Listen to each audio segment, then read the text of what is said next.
Big 12 Football Media Days presented by G. Our show is sponsored by Modelo. This is Big 12 Today on Big 12 Radio. On TuneIn, and you are watching us on the Big 12 Channel 12 studio. Levels join us now. Running back Kyson Brown, defensive back, safety Lyric Raw, transfer from Kansas to Arizona State. With us here on the program. Guys, how's the day? It's been busy. Been busy moving from station to station, but it's been fun. I ain't gonna lie, it's been fun. Yeah, it's a whirlwind, huh? Yeah. I've definitely been taking it all in. It's a great experience. A lot going on. Just great to be here. Hey, suits look good. We've had a lot of people come through. I'm just trying to gas you guys up. You guys look good. I don't know who did the suits for you guys back in Arizona, but well done. Nah, they got us right. We're looking pretty smooth. There we go. Did you fly in this morning? Just wanted to go home. Easy. Well, Coach Dillingham was telling us they're like an official suit provider. Yes, sir. In Tempe, right? Yeah, Doug. Doug got us right with the suits. Guy Doug. We got some good details on the Yes, sir. suits. Got the leadership council handkerchief. Got the leadership council pat him and stuff on the inside. All right. Did a good job. I don't know, Doug. I don't know who Doug is. The best. Shout out Doug. Doug's Shout out getting free Doug. ads. Best in the league. I love it. All right. Let's, Kyson, I'm going to start with you. You know, obviously, Raleek a year ago, there was a lot that he did at the running back position, but I'm curious for you, stepping in as accomplished at the running back spot a year ago. How hungry does that make you, knowing what can be accomplished, and now that this is your moment at that spot? Oh yeah, it makes me I got all the hunger in the world. I'm ready to attack this season. Coach Iguano always preaches that we hold the standard of, that offense, and it's on us to make big plays. So I'm glad to hold that standard up, and I'm ready to make some plays. Coach Dillingham, we asked him earlier, what's the one position group that maybe people are sleeping on? He said running back. He said it's a loaded room. He noted you especially as being the leader in that clubhouse. So what can you tell us about why he's so excited about that position? Because to be able to run the football, it's obviously you guys, but obviously there's a lot of other pieces with the offensive line, the quarterback stretching the field vertically and horizontally through the passing game. So describe to us in your words why the ground game is going to be so strong. I think just ultimately we have a lot of different playmakers who can make plays everywhere on the field. We pride ourselves on being versatile, so we come out of the backfield, we can catch it out of the backfield, catch it out of the slot, and get the ball out of the backfield or get it out of the slot.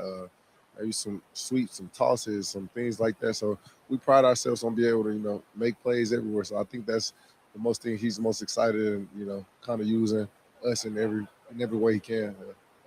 Lyric, how's the transition been? And is this what you expected when you came over? And kind of what's the expectation for you on the defensive side this year? It's been great coming over here. Like, I done enjoyed everything about it. The way the guys has brought me in, treated me like family. The way the guys are following in behind me, listening to some of the leadership skills I'm bringing to the table. It's been amazing. And Lyric, there's a connection, right? You're an East Texas kid. Yes, sir. Is that correct? Marshall High School. Yes, sir. You've got some teammates that are with you in Tempe that you either played with in high school or knew. So I guess my question is, what took so long for you guys to reunite? I feel like, God has a plan for us all. So I feel like he put us here for a reason, and I'm glad to be here. We got Morgan State to open the season. I know we never look past an opponent. But I'm going to ask you to look past an opponent for your week 2 going to Kyle Field. As an East Texas kid, did you ever go to an A&M game growing up? No, sir. Yeah. But, I always done had fans around me of A&M. So it's common to see the colors around me. But, I've never been a fan of them. And I still like. You guys looking forward to going to Kyle Field? Oh, definitely. Yes, sir. Wait. I love to play in Texas. It's amazing. It was my favorite place that we played. Unbelievable atmosphere. And that's week 2 for you guys. So question is, how important is it going to be to have that fast start? Obviously, Morgan State week 1 handle business there, and then this opportunity to, even though it's out of conference, to really set the stage at a national level of the expectations for you guys if you can go on the road and get a win there. Yeah, I think it'll be a good game for us to get going in the season, and I think it will make a statement with that game, and ultimately it'll feed us for the rest of the season. So definitely looking forward to that game, playing in that stadium with all those fans. Yeah, it's gonna be one for the books. And Kyson, we're with Arizona State running back Kyson Brown, and then 2 overs defensive back Lyric Rawls. So you're from Mississippi. Yeah. Is that correct? And you got hurt last year at Mississippi State. Yeah.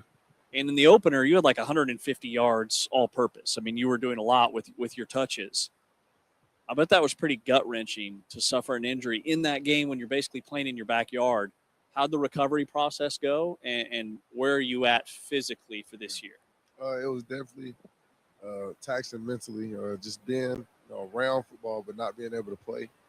Being hurt, not being able to help your team. It takes a mental toll on you. So I definitely appreciate my family and my teammates, my coaches for just getting around me. The doctors at Arizona State, the resources that I have there. I really appreciate those guys because they help the recovery process, be a lot smoother. Right now, I feel 100%. I had a good spring, and I'm ready to take the season. Last one for me here, guys, is on Coach Dillingham. That seems like a guy that you're never worried about him bringing the energy. It feels like every day he's going to bring the juice, whether it's in the meeting room, practice field. What's that like, having a guy that has that energy week in and week out as your leader? Oh, I definitely feel like you never know what to expect out of him. Like when we have our team meetings, he always got like a little weird little game that you got to think a little bit on. Or it might be something simple, but he's going to make you think. So I feel like I like the way he always bring out new things, and then I always like how he be real with us. He going to shoot it to us straight and make sure, we know right from wrong when we having a good day or bad day. Yeah, like he said, the only thing you can expect is to not know what to expect out of him. It's always keep you on your toes. Yeah, it's always something he's going to switch up. It's always something he's going to do.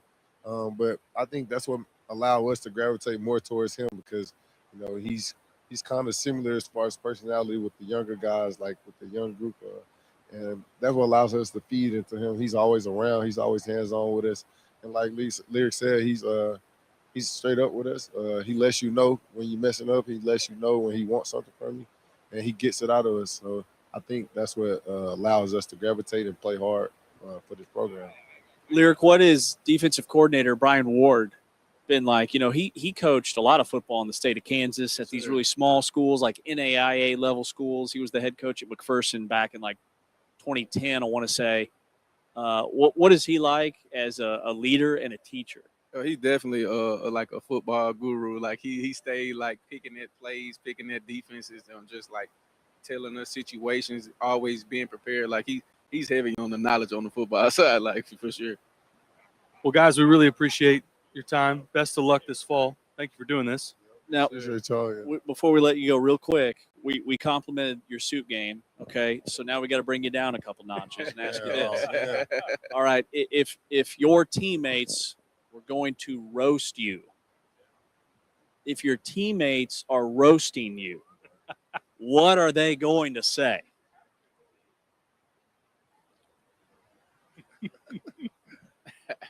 Roast?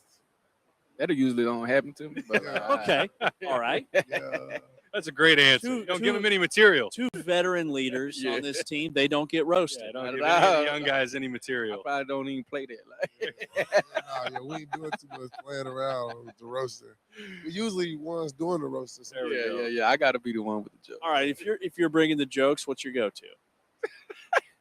Who are you getting after? You got to be like what they look like. It's a good old mama. No, I'm just playing. No mama jokes. Okay. Team meeting. There's one guy that gets in trouble for goofing around, gets yelled at, causes the team run for everybody. Who is that? Team run. Oh, causes the team to run. Yeah, everybody. It gets everybody in trouble in the team room. Goofing around, not taking something serious. Coach Dillingham gets upset. All of a sudden, you're running. Who's causing that? Class clowns, kind of. I wouldn't say we have much of a class clown. Would you say? These guys are serious. These guys are all business. All business. Like we got some goofballs. I say a guy that we clown around with a lot is Carde Mack. Okay. He's a freshman. We clown around with him pretty much. Okay. He's one of the ones that gets it from everybody. Okay, last one. You got to go. Something happened. Got to go get in a fight. Who you bringing with you? Got to bring one person with you. Let's go. Yes, sir.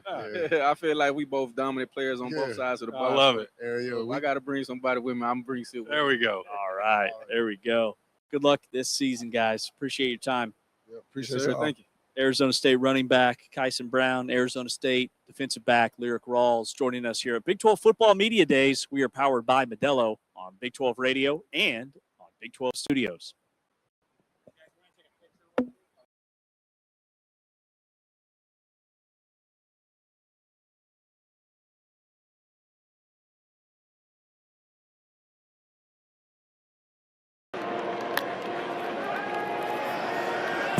Robertson. Uh-oh. That's picked off.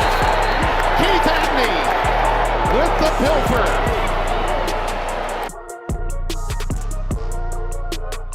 West Virginia down 2 scores. They get a reprieve.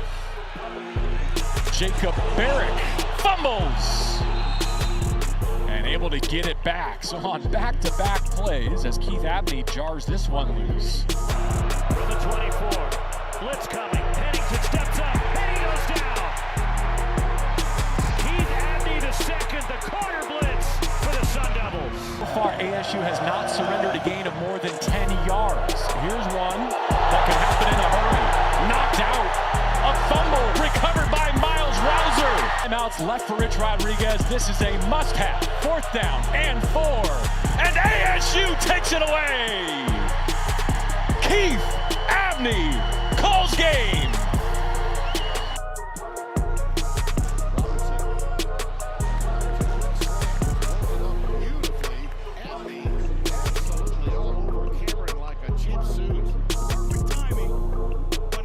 He needs 4. Handles a high snap. Lets it go. Right pylon. It is incomplete. Chris Dawn the target and a matchup of ones. Keith Abney wins this round.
Underneath, intercepted by Rodriguez.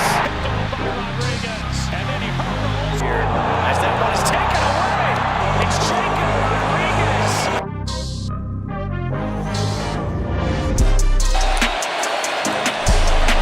Here's Martin on 2nd and 3, but he is met and tackled for a loss. Jacob Rodriguez making his first big moment. Wigman to the air, and the pass is picked off by Rodriguez. And then he hurdles, but Cougar and is still going. And finally brought down inside the 25-yard line. A lot of yelling at the line. Finally the snap. Avery Johnson on a straight ball came out again. It's out again, and Pollock has it. Chase Brown. This is how you respond to Heisman hype.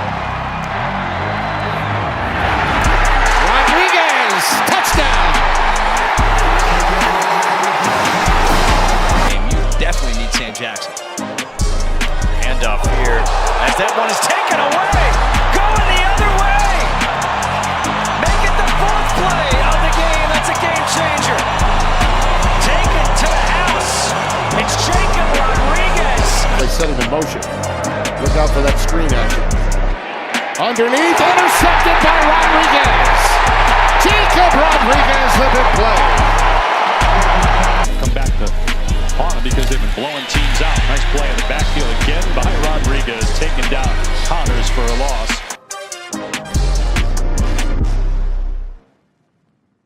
This is Big 12 Media Days at the Star Sports Center in Frisco, Texas, and we're talking Texas Tech football right now here on Big 12 Radio, Big 12 Today, and Big 12 Studios with Bryce Pollock, Terrence Carter, one of the best tight ends, if not the best tight end, one of the best corners, if not the best corner in the Big 12. James Westling, Ari Temkin. All right, James, you want to start us off here with my omission in our top DBs list? Yeah, I think so. Bryce, I'm not sure if you heard, but word travels fast. We did a preseason top 5 players at each position series, and I, of course, had you number 1 as the best defensive back in this league. My esteemed colleague here, though, didn't have you on his list at all. Okay, you didn't crack the top 5. So preseason All-American, preseason All-Big 12 doesn't make the top 5 in the league. So this is your chance. This is your moment to clap back. Yeah, I mean, he said he forgot, so I'm gonna go his word. I don't know how that happened, but It's a great question. I mean, he plays at Texas Tech. It's not like, he plays at a forgotten university. yeah, it's all good. I'm gonna make sure I'm not forgetting this year. It's all good. we got all the way to number 1. I'm like, I think his number 2 was my number 1, and I was like, He was like, uh-oh. in my head, I'm like, who did I miss? And then you said it, and I was like, let's redo this. Let's redo the list. Let's start over. Can we start over? Yeah, you're good, man. If I played football and I was a preseason first-team All-Big 12 guy, it would mean a lot to me. What does it mean to you guys? I mean, honestly, it's a blessing come true. We work our tails off for stuff like this, and just seeing that, what I'm saying, especially coming from a smaller conference, what I'm saying, just seeing that my name was on a first team All Big 12, what I'm saying, that's just a dream come true for real. Yeah, I would say the same, and it's just stuff like me and TC talked about before the season that we wanted to do, and I feel like me and him both did what we said we were gonna do. You know what I mean? And it's just a blessing, but it really don't matter unless we come and do it again this season too. So. 9 Texas Tech players drafted. What went into your guys' decision to stay for another year? Yeah, me personally, I just felt like I wasn't hearing the rounds I wanted. I didn't hear 1 and 2. I was hearing more, 3 through 6. So I want to go first, second. I want to make that first through second round money. So I think I had more stuff to work on. I wasn't ready to go to the league. I wasn't preparing like I was going to the league. I didn't know I was going to have that year that I had. So I've been doing a lot of speed training, stuff like that, just to really prepare for this season. You know what I mean? I mean, honestly, I look at it as I always want to be the best in anything I do. And, of course, we had Sadiq, Stowers, them names in front of me. And Totally. It's just I knew I had some things in my game that I needed to work on anyway, and I just feel like I wasn't ready for the league just yet. And, honestly, I wanted to be the first one off the board. And I feel like this is the year where I can do that. So, why not go chase that?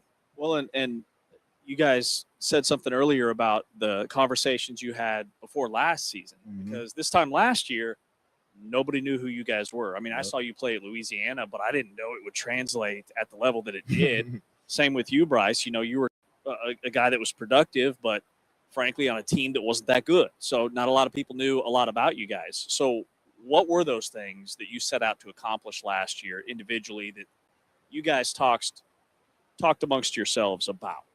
I mean, it's a lot because, we was neighbors, his his apartment was like literally right next to mine. So Okay. like we used to just always hang out, you know what I'm saying, just chill and honestly just talk about like what we had in like team goals and like personal goals for real. Like I wanted to be the best tight end in the nation. Fell short from that last year, but this year, like I don't even think it's an argument. You know what I'm saying? I feel like I am the best tight end in the nation and I'm gonna keep rising to, you know what I'm saying, be the best tight end hopefully in the NFL next year. Yeah, and I say like the same thing. I think we just talk about just how good the team was, what we can do on that team, how good we can be. You know, we thought we can make first team Big 12, all those stuff like that. But now it's like we got bigger goals. He trying to go Mackey. I'm trying to get the Jim Thorpe Award. You know, like bigger goals like that, first round stuff like that. So it's like we really see that bigger picture now. I feel like. That's what I'm saying. It's like your first year coming into a conference like that, especially like for me coming from the Sun Belt. It's like, you know what I'm saying, just get your name out there. You know what I'm saying? Like, you know who you are. Just be the same person every day and just go out there and execute. What were the biggest differences from the competition you saw when you were at Louisiana to Texas Tech? Honestly, football is football. It's competition everywhere. You know what I'm saying? So like some of those teams I can say in the Sun Belt, like some of those defensive players could play in the Big 12. Like it's competition everywhere. So like I can't just downplay it and be like, oh yeah, the Sun Belt was no competition. You know what I'm saying? Nah, it's competition everywhere. You just gotta go out there and, you know what I'm saying? If you know how to play ball, you play ball, bro. We're just talking amongst friends here. You know, nobody's listening or paying attention to this. Who's gonna be the quarterback week 1, guys? I mean, we hoping. I mean, but whoever it is, we ready. Like we got Kurt Francis in there. We got Lloyd. You Lloyd. know what I'm saying? Like Lloyd's my sleeper pick. Hey, don't sleep. Yeah, don't sleep Hey. on Lloyd, dog. sleep on Lloyd. Like, and that's Joey kind of lit up earlier talking about Lloyd. bro. Chubb, I can say we call him Chubb. You know what I'm saying? That's his nickname over there. But nah, Chubb for sure stepped it up. Like I used to always be on Chubb. Like last year, he was like just nonchalant with the ball, throwing it. I was like, bro, you could be a dog, fool. Like take every snap. Like don't take it for granted, bro. Like it don't matter if you're a backup or not, bro. People actually look at stuff like that, bro. Go out there and compete. And that's just like with Will. Like, bro, last year, Will, like, honestly could have started anywhere in the country last year. Like, the type of player he is, bro, he's a workhorse. Like, Will was one of the first ones in the facility and one of the last ones to leave the facility. Like, he's in there all day. And honestly, if he starts week 1, like, we're confident. Because, like a lot of people, they look at the whole Sorsby situation and stuff like that and just, like, get everything misconfused. Like, it's like, Yeah. little do y'all know, if Will never got hurt, like, we wasn't getting Sorsby. You know what I'm saying? We would have got a vet QB, of course, but like Will was our guy. From the corner perspective, like what do you see from Will Hammond? What stands out to you about his game? Very smart. If you get him one play, you know he's gonna come back with the next play. You know, like if I jump a, he gonna hit me with a sling and go. I mean, he just reads stuff like that. And, he's actually very elusive and fast, I'll say, too. Very scramble-ish, you know. He can run. So I'll say that's good. You guys carry a chip from what happened in Miami? Definitely. We can't wait to get back there. We're going to be ready this time around. A great game. That game, you know what I'm saying? Offense, we didn't hold up to the standard that we were supposed to. I mean, we ain't scored no points. And that still haunts me till this day, you know what I'm saying? Especially being on one of the most explosive offenses, you know what I'm saying? So, like, us getting shut out like that, like, that sits, you know what I'm saying, right here every day. And it's like, we know what we got to do this upcoming season, you know what I'm saying? And we're going to make sure that it doesn't happen. Was it just the defensive line overpowering Texas Tech's offensive line? Was it just that simple, or was it a lot of things? Say again? Was it just Oregon's defensive line overpowering and getting to the quarterback? Nah, I wouldn't even say that. We just didn't play to the standard we were supposed to. Terrence, the tight end position, like just in your lifetime, has grown a ton to the point where there were more tight ends drafted last year than ever before. There's more 4 and 5 stars at the position than ever before. My point is, kids are growing up now wanting to play tight end. When did it click for you, and just how have you seen that position evolve? I'm gonna be honest with y'all, because I wasn't a high recruiter or anything, but I feel like it was because of this reason. I didn't play tight end until I got to college. Wow. Yeah, I played quarterback my whole life. Yeah, so like as a freshman, I was a varsity starting quarterback, and I didn't make this change. I went to receiver, like, because we didn't have a tight end set. and our receiver coach was just like, "Hey man, like, how would you feel about playing receiver this year? Like, get looks." And I was like, "Shoot, why not? I mean, I ain't got no offers, you know what I'm saying? So like, just try something new." Like, I had like 500 some yards my first year ever playing receiver, and I got my first offer from Louisiana Lafayette. I mean, I only had 2 offers out of high school for real. And like when I got to Louisiana, they transitioned me into a tight end. So you're still learning the position. Pretty much, yeah, you know what I'm saying? I'm just playing the position the best I can right now. You know what I'm saying? I see a lot of people talk about my blocking and all that. I'm like, look, Dion, you know what I'm saying? I'm still working on becoming a better tight end because I really ain't played the position that long. Like I'm going into my 5th year of college, you know what I'm saying? I've played tight end for 5 years, coming from being a quarterback my whole life. How's the offensive line? Oh, got some dogs over there, coach. You know what I'm saying? Got Howard Sampson. We got Jordan Church, Sheriff. You know what I'm saying? You got Zambrano. Who else we got over there? We got Jacob Pine. You know what I'm saying? It's gonna be, special group right there. Just with everything that Texas Tech's been in the news for, how much has that brought you guys together, as a locker room? Yeah, I think it brought us together a lot. I think it puts a chip on our shoulder. Mm-hmm. I think it makes us want to just go out there and play good for our brother too, Brendan, because at the end of the day, that was like a brother to us. So, stuff like that, it really just puts fuel to the fire, in my opinion. Nah, facts. I say it brought us way closer too. You know what I'm saying? Because just like Joey says, we're a huge what's next team.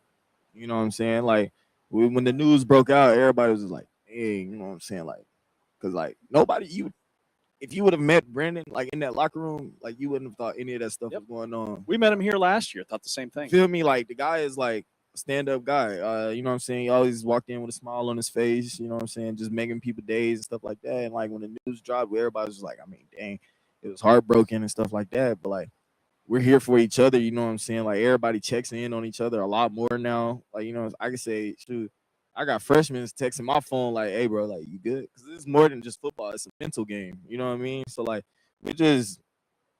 it's how can I say it? They say Texas Tech versus everybody, and like truly, we really believe that. Like it's us versus everybody.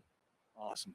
Terrence Carter Jr., Bryce Pollock, good luck this year. Definitely won't forget you. Yes, sir. Yes, sir. Appreciate y'all. There's a couple of Texas Tech Red Raiders first team all Big 12 selections in the preseason joining us here from Big 12 Media Days at the Star in Frisco on Big 12 Radio and Big 12 Studios.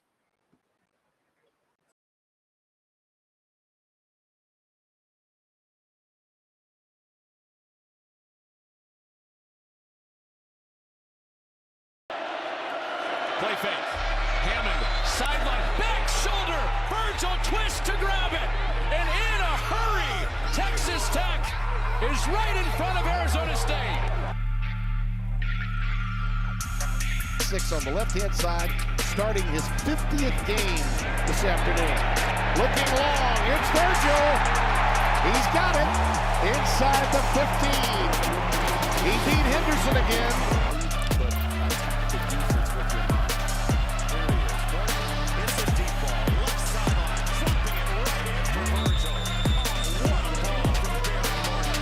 To corral those defenders and do a good job there. Reverse, Virgil. Reverse. There goes Virgil. Oh yeah, a hop, skip, and a jump touchdown. Would be on tackle. Last year, South Carolina had a chance to bring it down. Now, Texas shot. That's Virgil. One out of bounds. State forcing third and 12.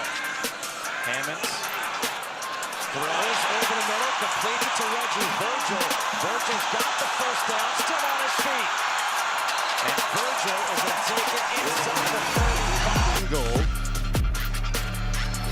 Morton with all kinds of time. Virgil! Reggie! Oh my goodness, what's happened to Virgil today? Hammond, they throw it up top again. Now they're showing off. Touchdown, Reggie Virgil.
And it's broken up.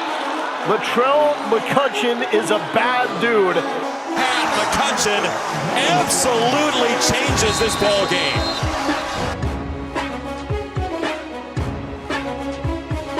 Levitt thought about taking a shot. Instead, he takes his shot from Latrell McCutcheon. And McCutcheon with bad intentions on that hit on Levitt. Mack, the second, is playing that defensive end spot. And Buren crushed on the corner blitz. There's Latrell McCutcheon Sr. First sack of the season, and it was a loud one. Out of an empty set. Murphy finds Wells, can't hold on. And they rule that incomplete. Latrell McCutcheon, who Willie Fritz believes is an NFL player with the PBU. Well, he is some player, not afraid to make tackles either. High snap.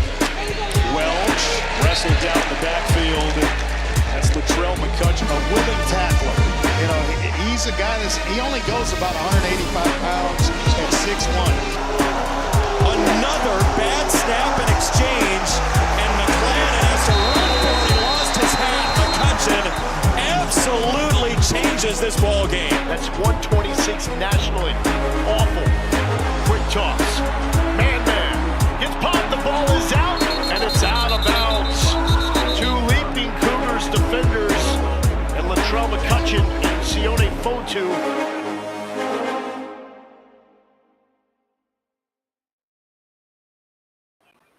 This is Big 12 Radio. It's Big 12 Today, live from the American Athletic Conference Media Days. Ha ha ha, I'm just kidding. Try to sneak one by these two, who were both at AAC Media Days last year. No, not sir. Caleb. Nope. Not you. No, Neither of these guys. No, we didn't have a starting quarterback till like week 1. Wow.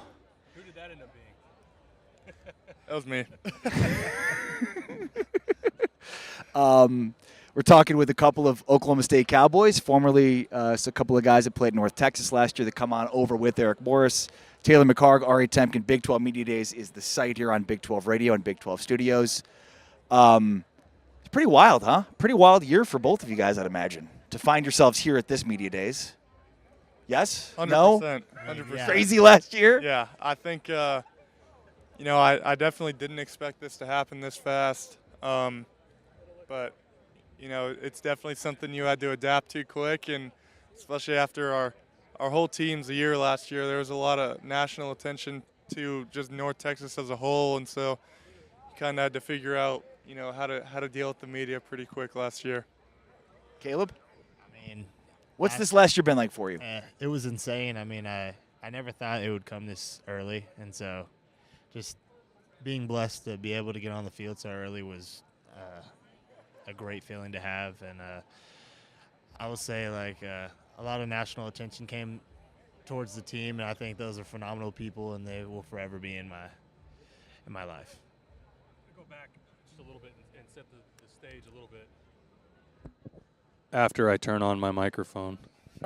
You go back, Drew, Austin kid, I'm from Austin, knew your story when you were going into the bowl game that you got to start a couple years ago. Caleb, for you, offers from North Texas, UCO, Emporia. For both of you, do you ever stop and sort of talk to one another? Like, it's unbelievable the journey that you've both been on to where you're at now. You guys ever reflect on that as you're being distracted by a couple of your teammates here? Suits look great, by the way, for all you guys. Well done. I mean, of course, sometimes I sit and reflect and just sort of thank God for how blessed I can be to be at this level now. And, I just pray about it every day, about how successful and how far I've came. So, I mean, it's a wonderful feeling. Yeah, I'm not going to lie, I forgot what the question was because these guys. Because of them messing with you, just the journey, like a moment like this when you're driving down here flying. I don't know if you guys flew. If you have, kind of a pinch yourself moment of what your high school journey was like to now.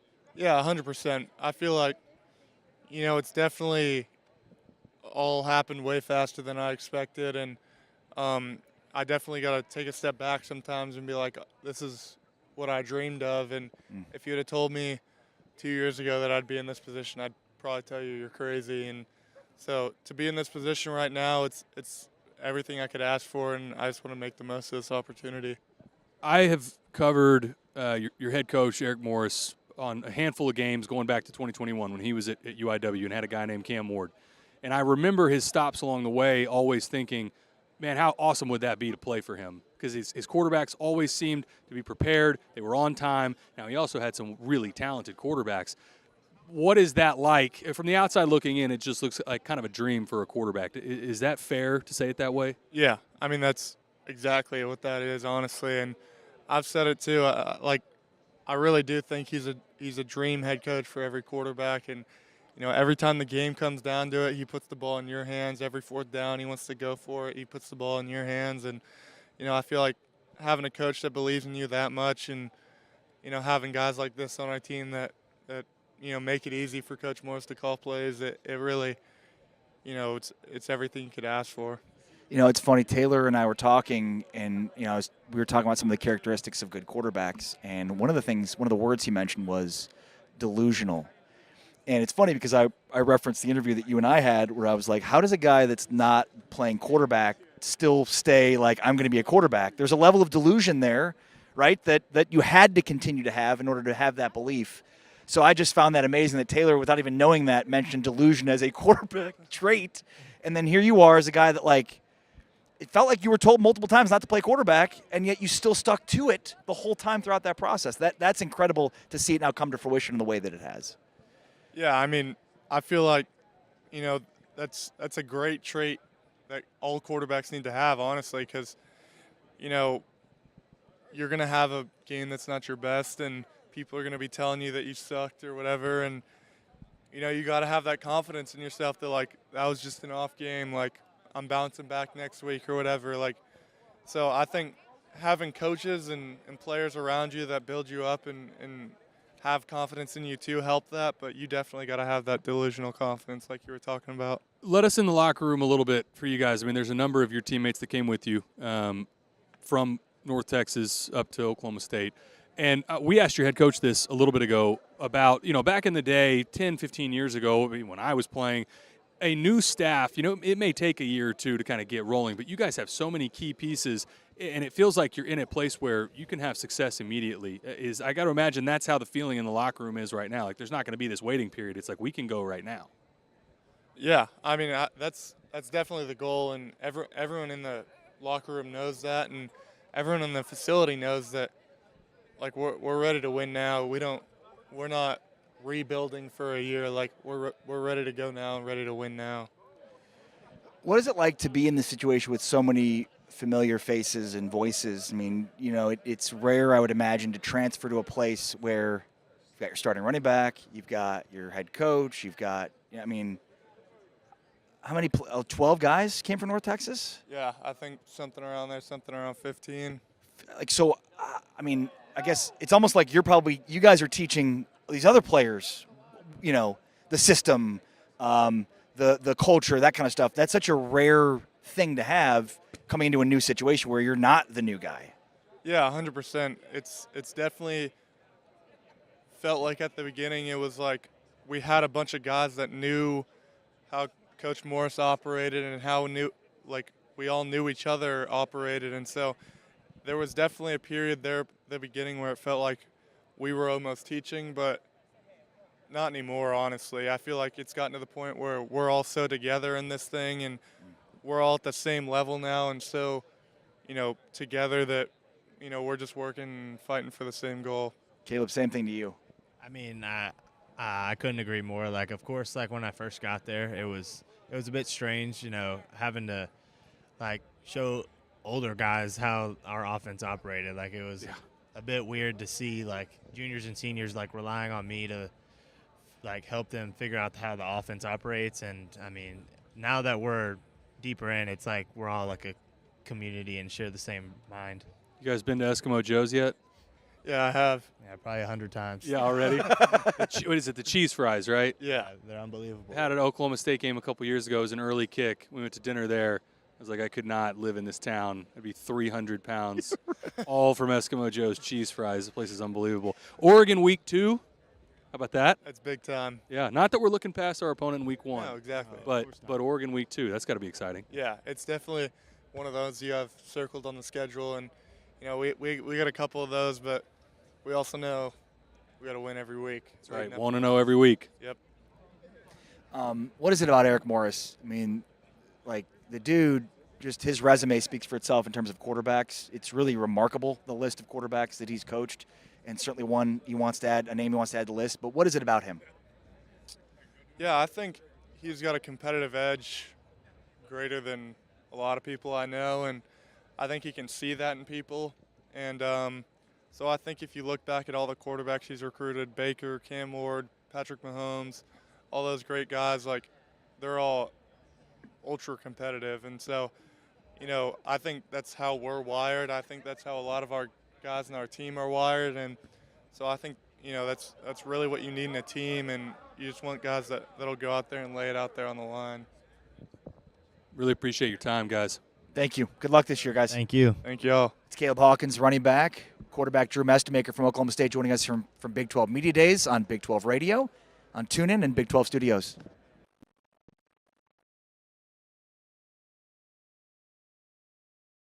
Bell is in at corner for Wyoming. And Sam Levitt on the move, completes the pass. There's Mateer, the tight end, and into the end zone for an ASU touchdown. Shimon Mateer.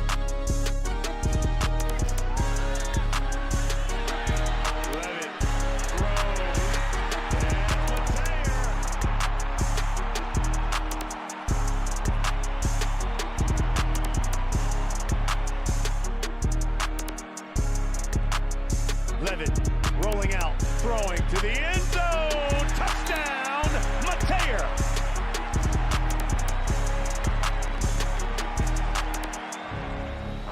$10-17 to go until halftime. Levitt will throw short to the tight end. There he goes. Touchdown, Sun Devils. Mateer, 16 yards, and it's 20-0.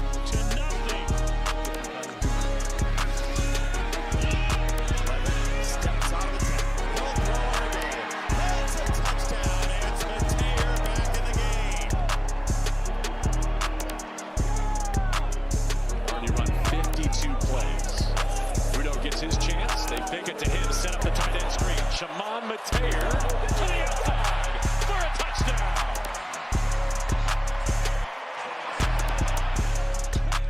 3rd and 8. The adjustment is made. Mateer, flag down, catch is made, touchdown, Shimon Mateer. 5-minute mark, 8th play of the drive. This one down the seam for a touchdown. Shimon Mateer with an 18-yard score.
playing on Sundays.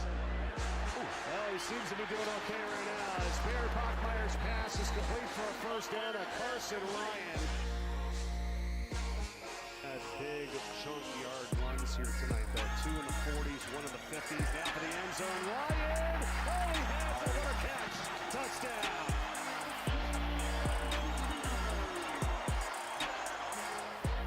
On Instagram, 1.3 million followers. It's a phenomenal museum with books from the last really 600 years. Well, the book on this offense is that it has a lot of potential. Ryan making the catch for the first down. Retzlaff from the program. Bachmeier began to start. Bear will throw another open man. Carson Ryan strolling in for the touchdown. Ryan's second of the season.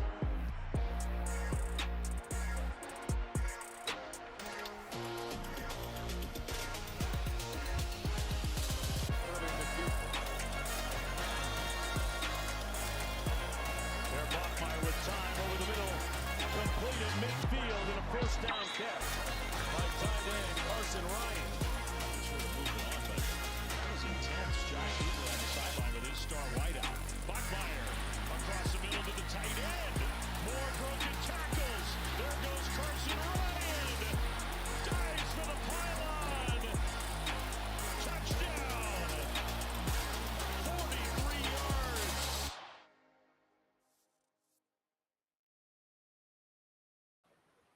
Well, if you're watching us right now in Big 12 studios, then you can see that we are talking right now with two of the best players in the Big 12. We're talking with quarterback Bear Bachmeier and linebacker Isaiah Glasker from BYU.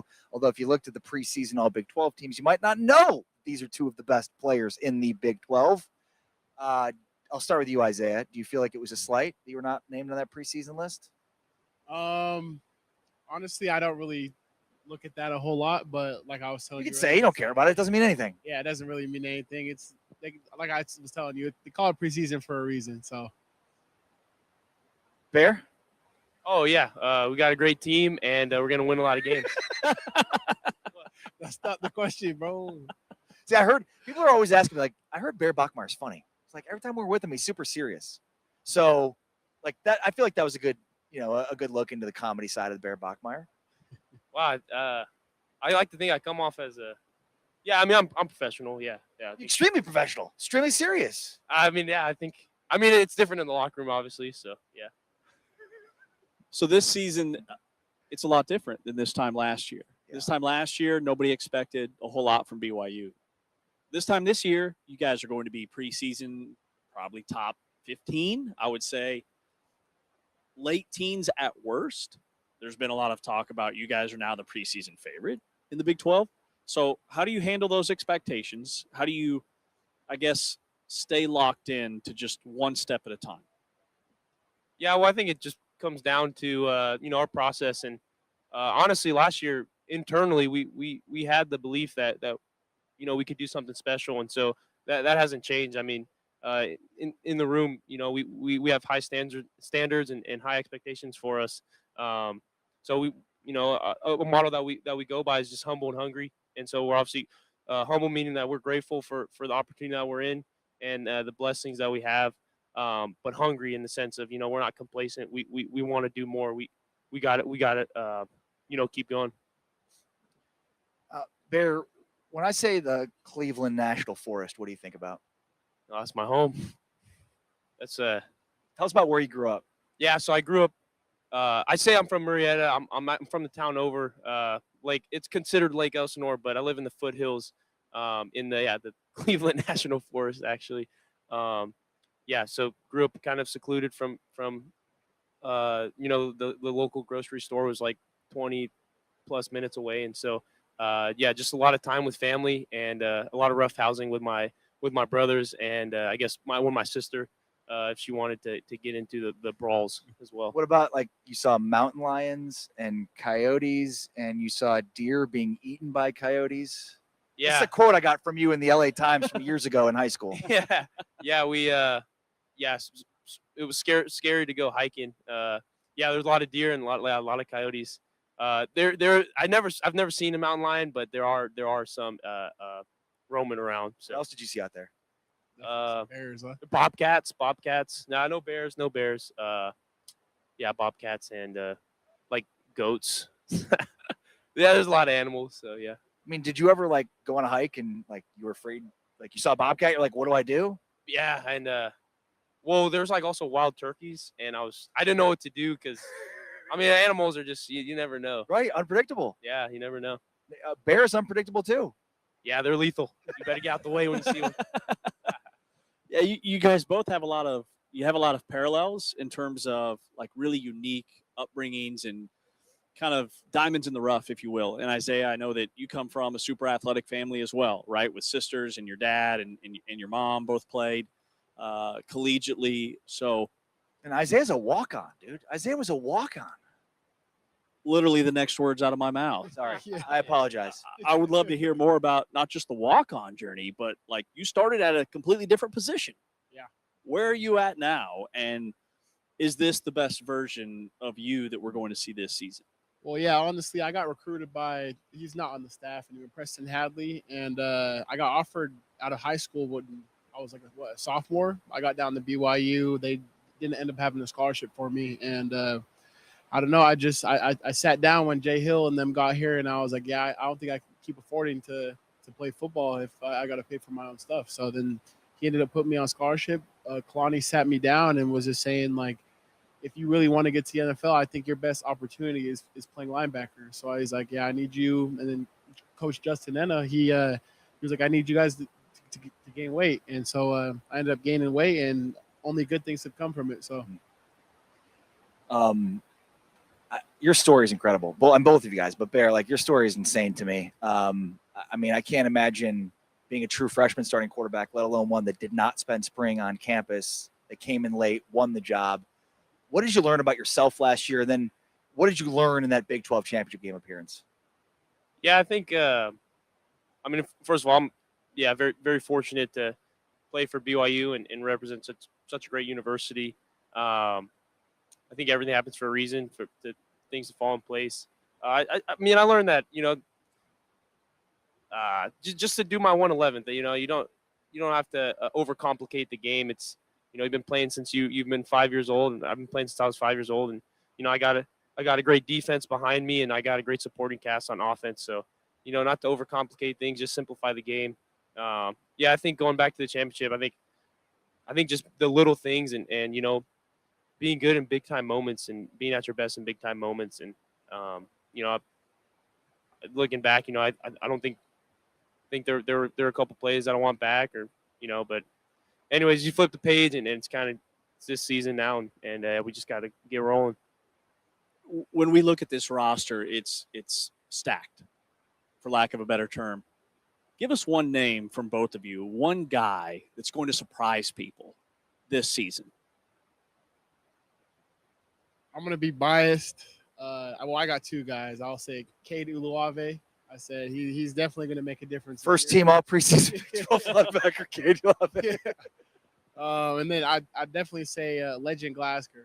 I feel like you should watch out for that guy because I think he's going to make some noise. Any relation? Yeah, family. We're that's my cousin. So Legend. Wow. I mean, what Bear, position? Legend, Tiger, receiver. Okay. Yeah, and then I think Kyle Safarchuk, right guard. He's fast, explosive, and can move the line of scrimmage. So there's so much you could do too with Bear and Tiger, and then Lions. Yeah. Like this is insane. Walker Lyons comes in now with a Tiger and a Bear. All name team. Then you got Roger too, I think he's going to be a beast as well. Okay, help me say his last name, guys. Salapiaga? I can't even. Salapiaga? We got I've just been saying the transfer from Oregon. He's going to be Roger. Dude. Roger S. If the college football playoff is decided by names, you guys have already hoisted a trophy. Right? The season's over. I've got a very pressing question because I love BYU's look. You've got the navy. You've got the royal blue. You've got all these different helmets. What's your favorite BYU uniform combination? I definitely. Or go ahead. You got it. I like the royal blue. I like El Pops. It pops, dude. I love the royal blue. It's sick. I'm a big fan of the all whites.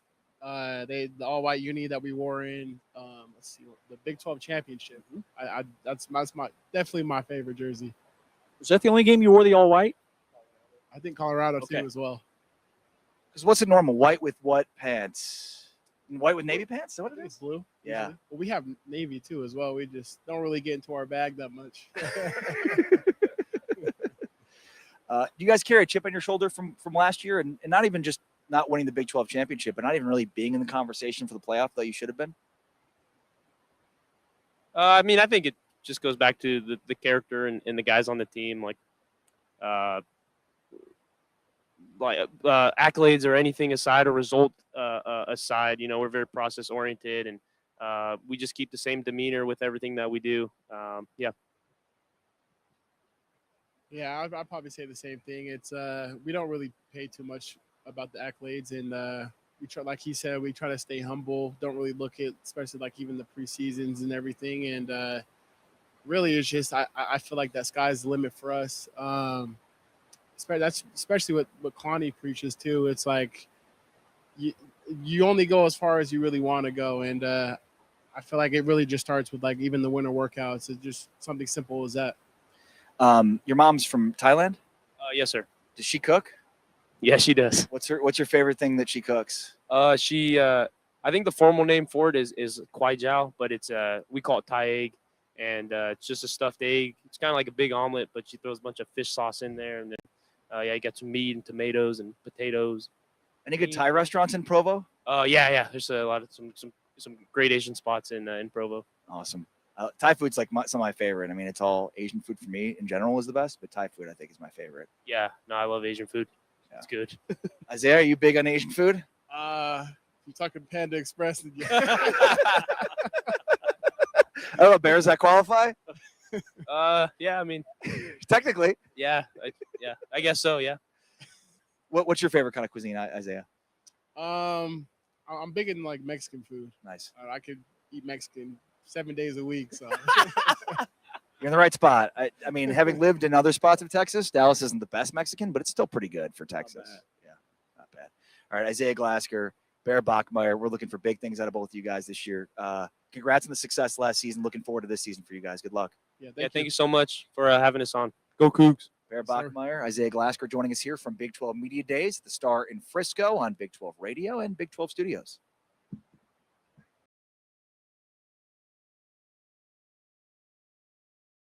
On 3rd and 12, backside heat, fumbled it, it came out. Ball's on the ground. Cougars recover at the 5. Big hit by Jack Kelly. 3rd and 16. Jordan over the middle again. It's caught by Alvarez, but he's going to be taken down at the 39. It's to the holder. Here's the kick. It's blocked. And BYU trying to run it back here. Jack Kelly, who just made the defensive play, and now he does this. Pressure coming from Kelly. Dampier hit and down he goes. Jack Kelly may have sealed it for BYU. Inside pressure on Hauser, and he's dropped. Jack Kelly. It was just a matter of time. This season getting worked on here. Backside pressure. Hauser feels it. Will not get away. And that is number 2 for Jack Kelly. On the draw, dangerously close to being a safety. Micah Ford hit by who else? The ubiquitous, ever-present Jack Kelly. Salter flushed out, being spotted, dragged down at the 38-yard line by Jack Kelly.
to throw on 2nd and 12. Pressure coming. Lets it go. Has a man. Touchdown, Bearcats. It's the big fella, Jeff Caldwell.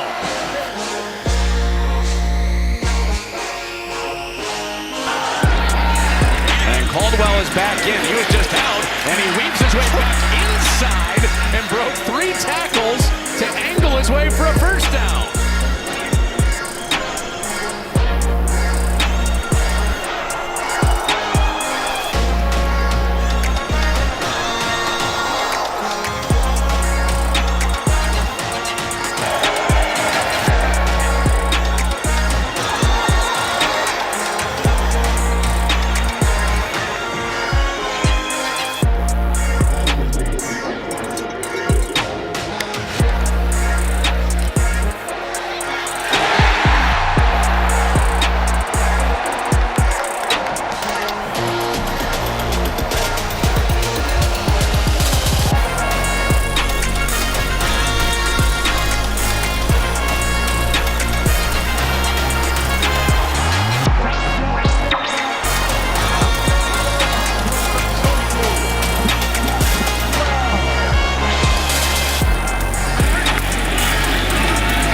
Swordsby pulls it out and throws on target.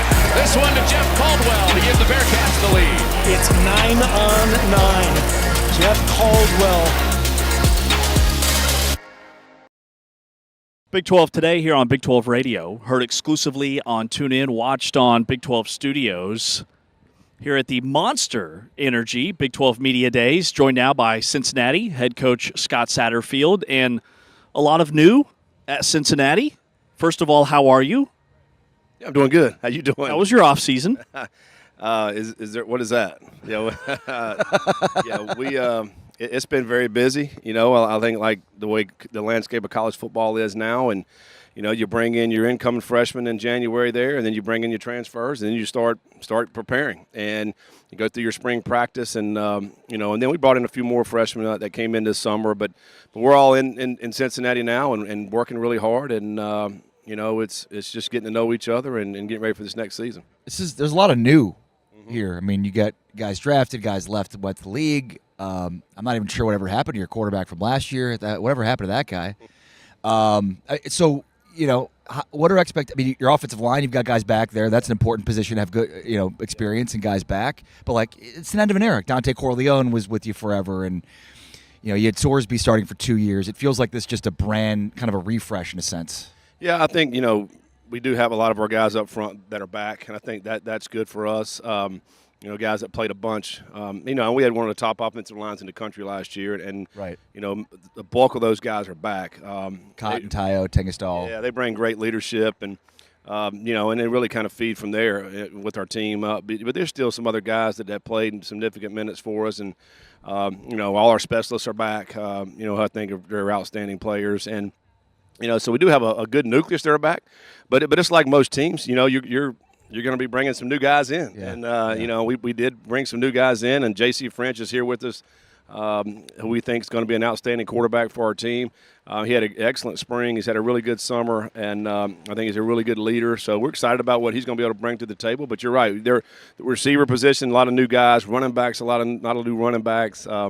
Tight end room's about the same. We lose Joe Royer, who gets drafted, but we do have a lot of guys back there as well. So we're excited about our team and what we have to look forward to this year. Now, are the billboards up yet for the Pancake House or the Pancake Factory, the big rollout for that offensive line? Yeah, I'm not sure if they're up yet. If not, they will be soon.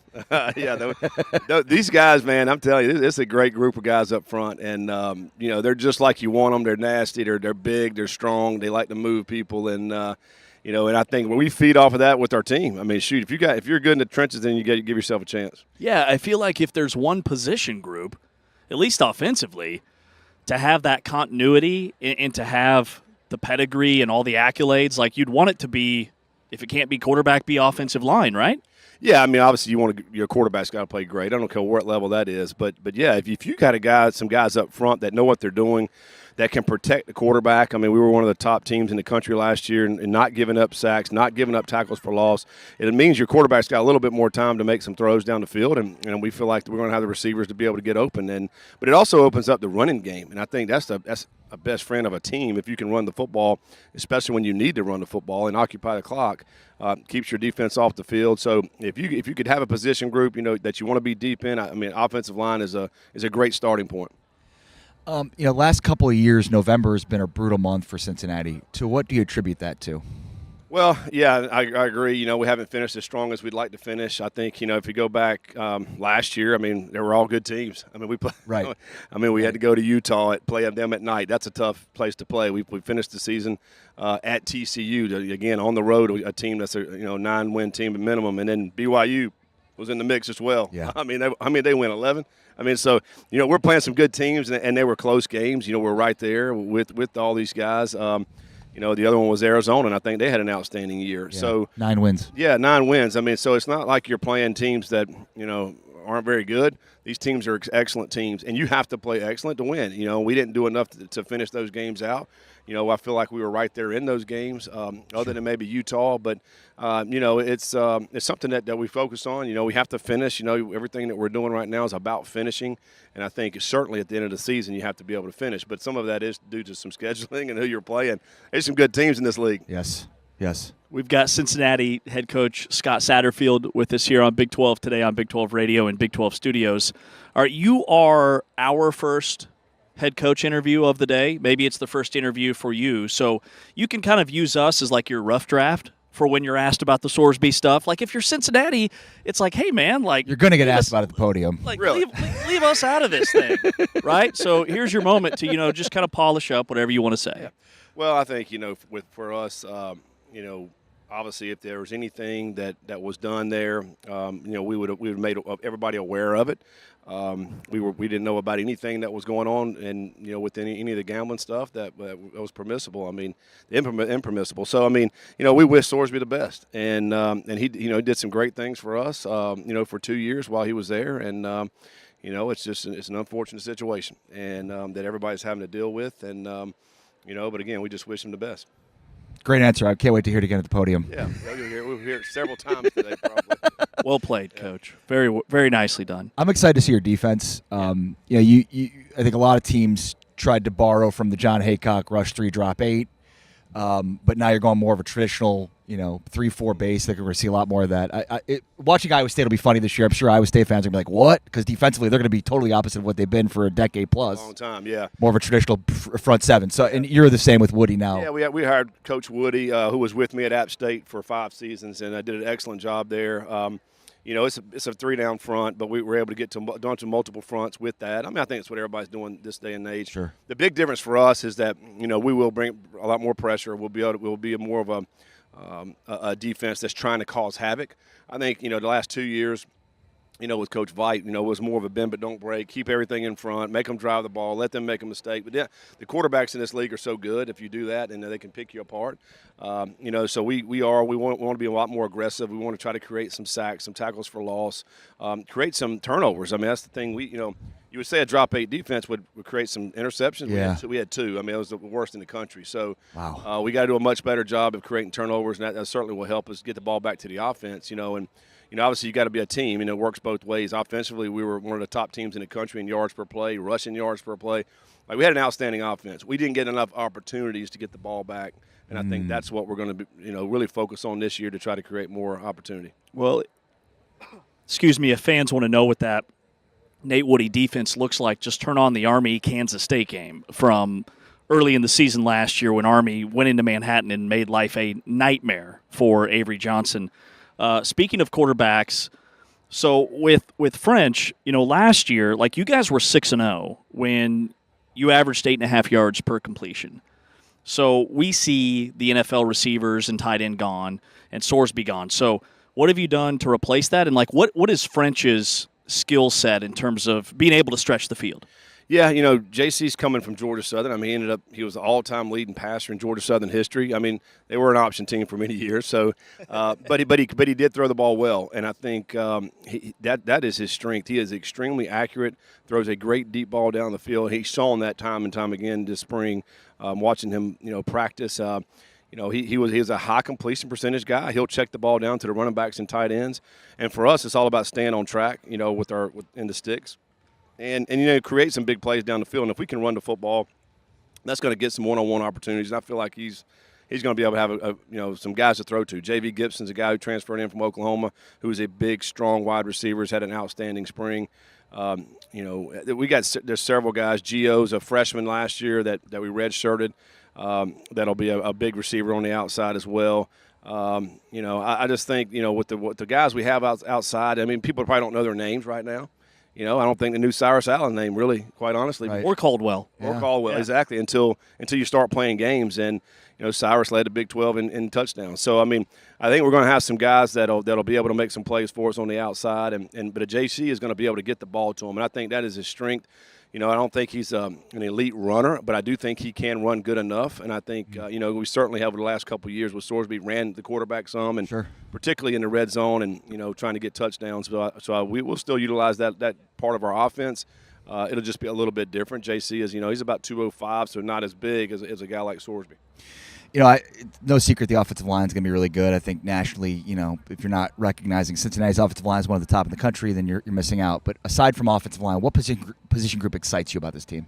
Yeah, I think there's a couple, quite honestly. I think collectively as a group, our tight end room, I really like the way they've developed over the years. And we've signed all these guys. They're all Ohio guys, too, by the way, that we've signed in that room. And I think, man, they're really coming along good. The running back room that we brought back Zion, who was a true freshman last year that turned it on toward the end of the season. But some of the transfers, Cole Tab that came in, G. Payne came in from Notre Dame. I mean, these guys are outstanding running backs. I really like that room as well. And then in the one place we tried to upgrade that we haven't been as good, I don't think, since we've been at Cincinnati, is in the secondary. MJ Cannon we brought in from Bowling Green. I think he's going to be an outstanding player. Beeler came in from Northern Illinois. I think he's going to be an outstanding player. I think that secondary is really where we upgraded and got some more size, some more length, where we were kind of deficient, I thought, in the last couple of years.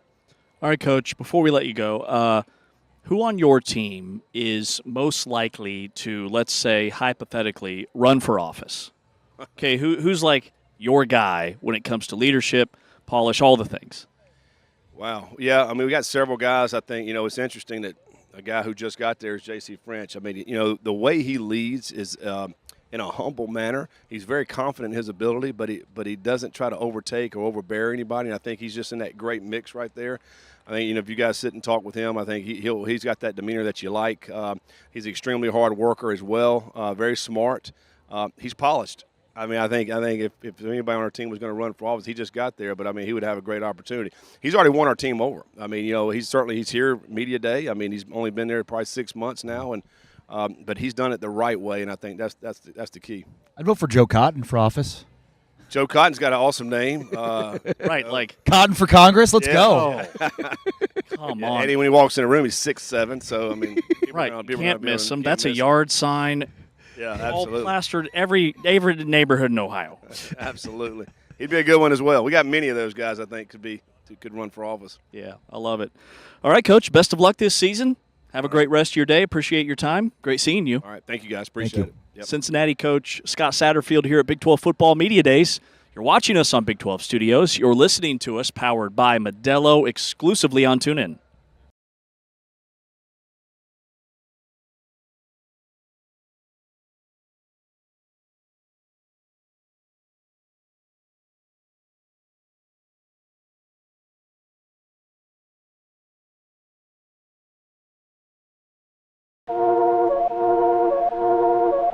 Play fake.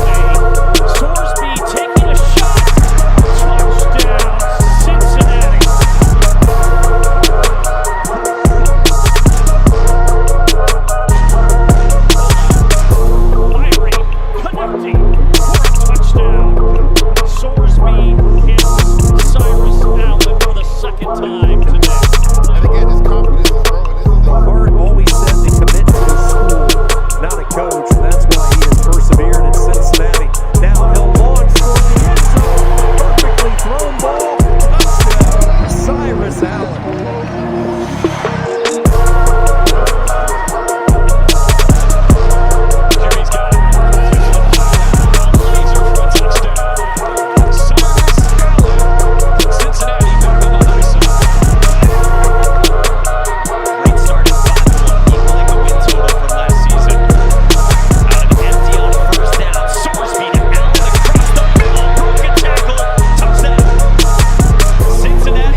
second with an option pitch. Around the edge, Cyrus Allen is in.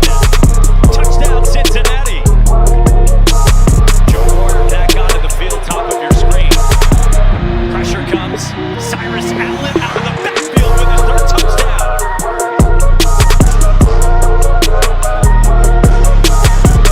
This offense has been unstoppable. Sorsby has 55 of the 100 rushing yards. Fires to the end zone. This time to Allen. Touchdown, Bearcats.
Of 41 yards and 39 yards, respectively. This is Emmanuel Henderson, who had a 42-yard kickoff return in the first half. Has a seam, he pulls through, and he's off to the races. Emmanuel Henderson opens the second half with a kickoff return touchdown of 93 yards. Nothing fancy coming up. Watch this little cut that he makes right here. Right there. Guys had an opportunity to get him, and then, like he's a sprinter at the World Championship, showing him the tail line. Look at him stretch it out, and that's the way you're supposed to do it.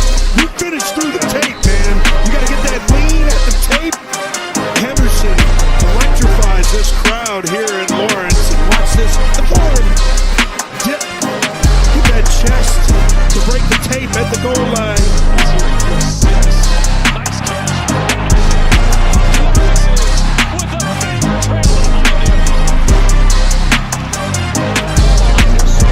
And almost not break stride here at all. And just unfortunately, Tatum Barnes' feet get tangled up right there really awkwardly. Made him touch grass. I think the off-frame throw. Daniels looking Anderson's way, and he's going to take a shot for him. He adjusts, he's there, caught it, and into the end zone, touchdown. They got Lampley a little spun around. I mean, this little play action. Good job up front. Good protection.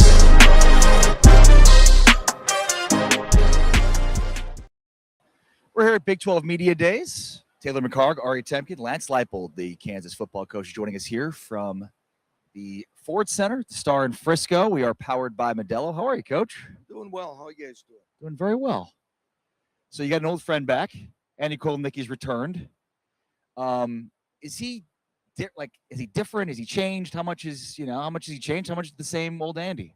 Well, I think like any of us that is going through the process of changing jobs and returning, you hit some of the things that you remember, that how we operate and what we did. But he also brings a lot of good insight of different things. And when you have someone, as we say it for what it is, the Big Ten and SEC sometimes operate a little bit different.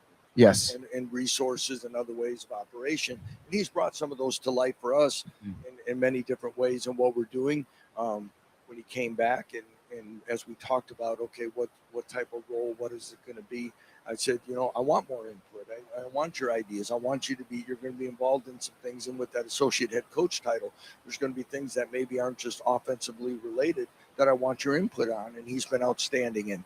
And within 24 hours in the building, I could tell that it was the old Andy. We were back operating differently. And the thing is, Andy's a constant learner. He challenges ideas. I love the way he thinks. He makes me think differently, and he's making our football program better. Coach, there was a staple, obviously, quarterback for a number of years for you guys. Daniels has moved on. Let us in a little bit on where the battle stands right now. What are your expectations for fall camp?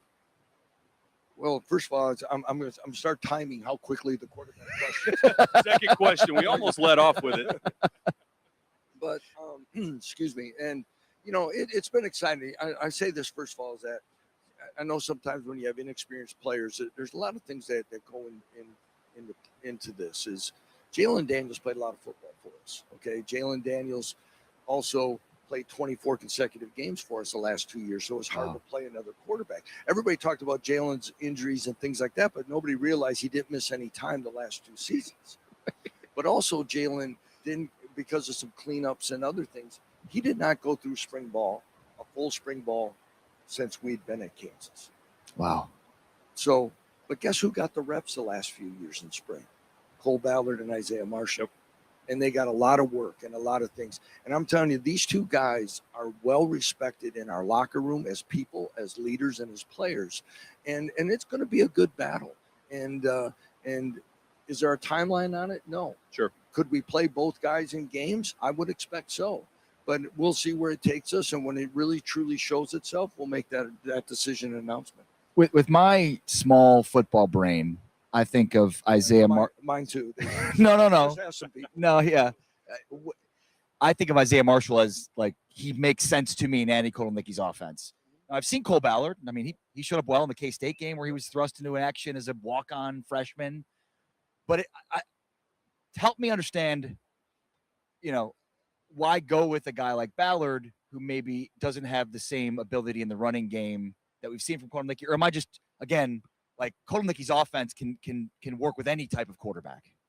Yeah, I think, first of all, if you watch Cole, and there's things in the pass game that both can do well, and others, there's things that you mentioned, Isaiah could be dynamic. I've kind of said this, and whether or not it's completely accurate, but I pick a couple guys that have been in our conference.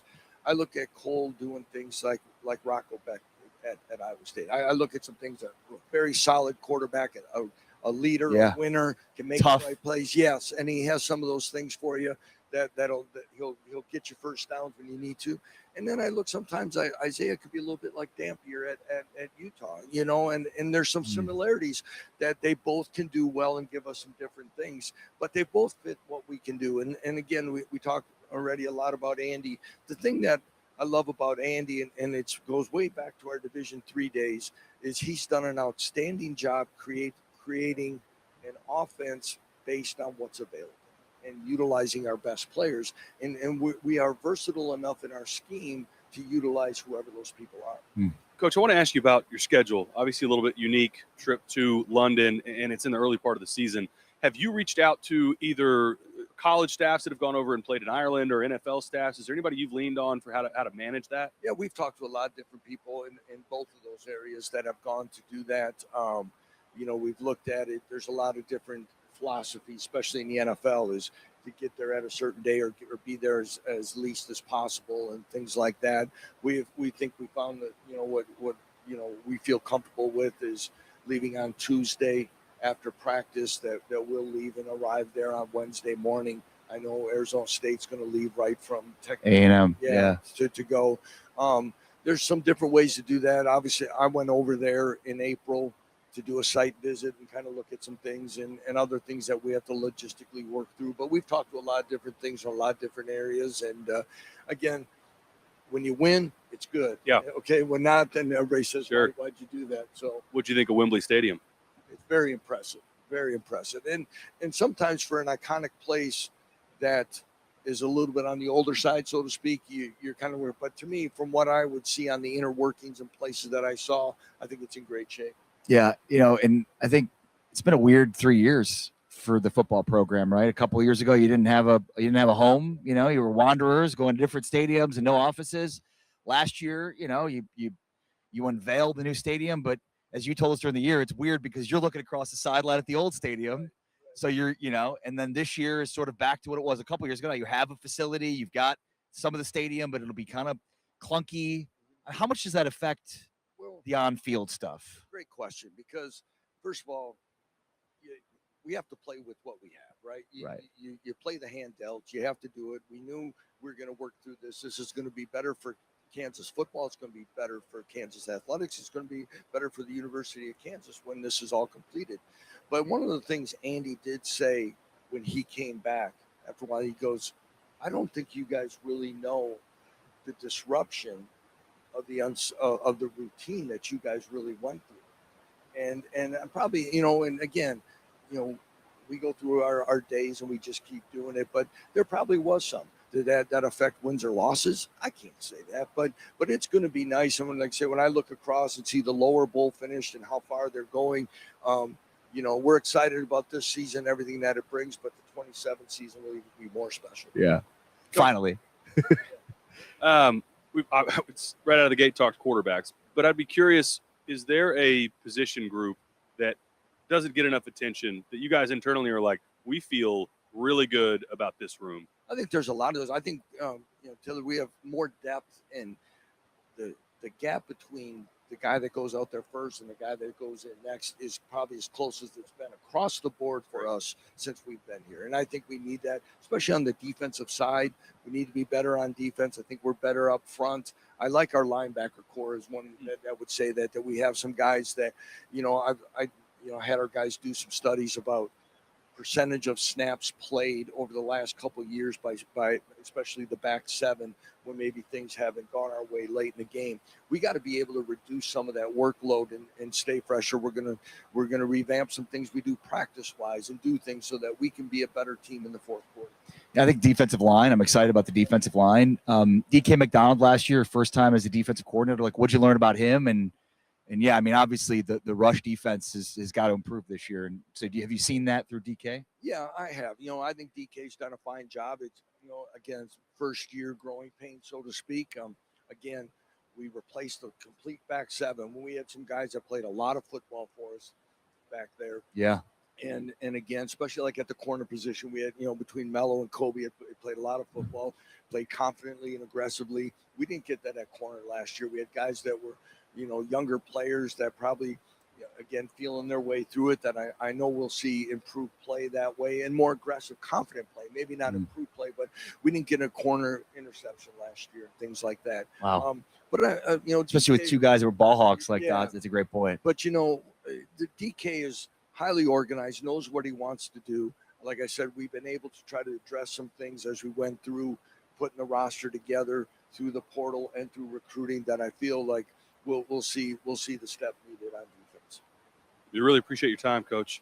Good luck this season. Thank you, guys. Great to be with you. It is kind of cool though to live in a world where like 5-7 is pretty disappointing for Kansas. Like there wasn't too long ago where it was like, man, can they just compete in Big 12 games? I mean, seriously, When they were playing Rice. Yeah, when they were losing to Rice in back-to-back years, right? I mean, And that's that's part of this profession, as we know. You when expectations, when you have some success, it's and the thing, as we know in this, but sometimes as fans and we're emotional and connected in other ways, sustaining success is hard. yes.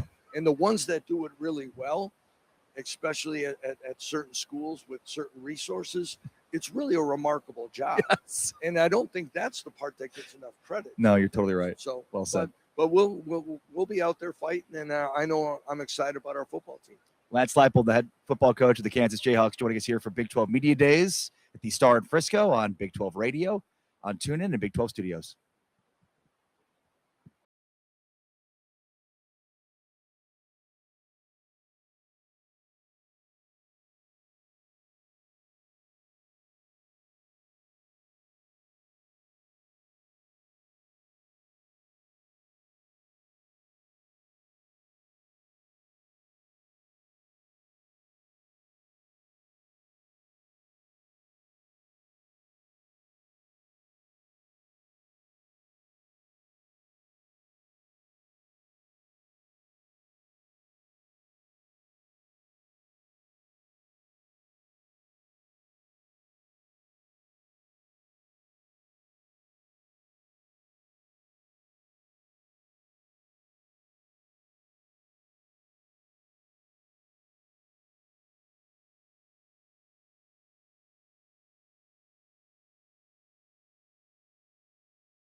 36.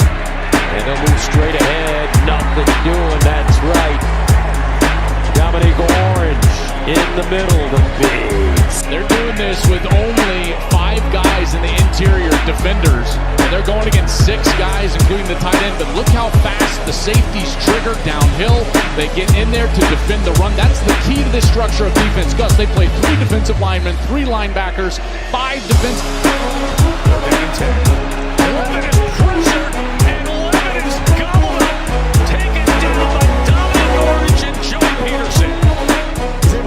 Up in the middle. Look at the speed off of the edge. Forcing Levitt to step up just for a second.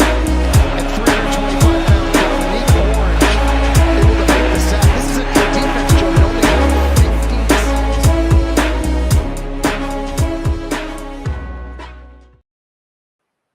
It is the Monster Energy Big 12 Football Media Days here at the Star in Frisco.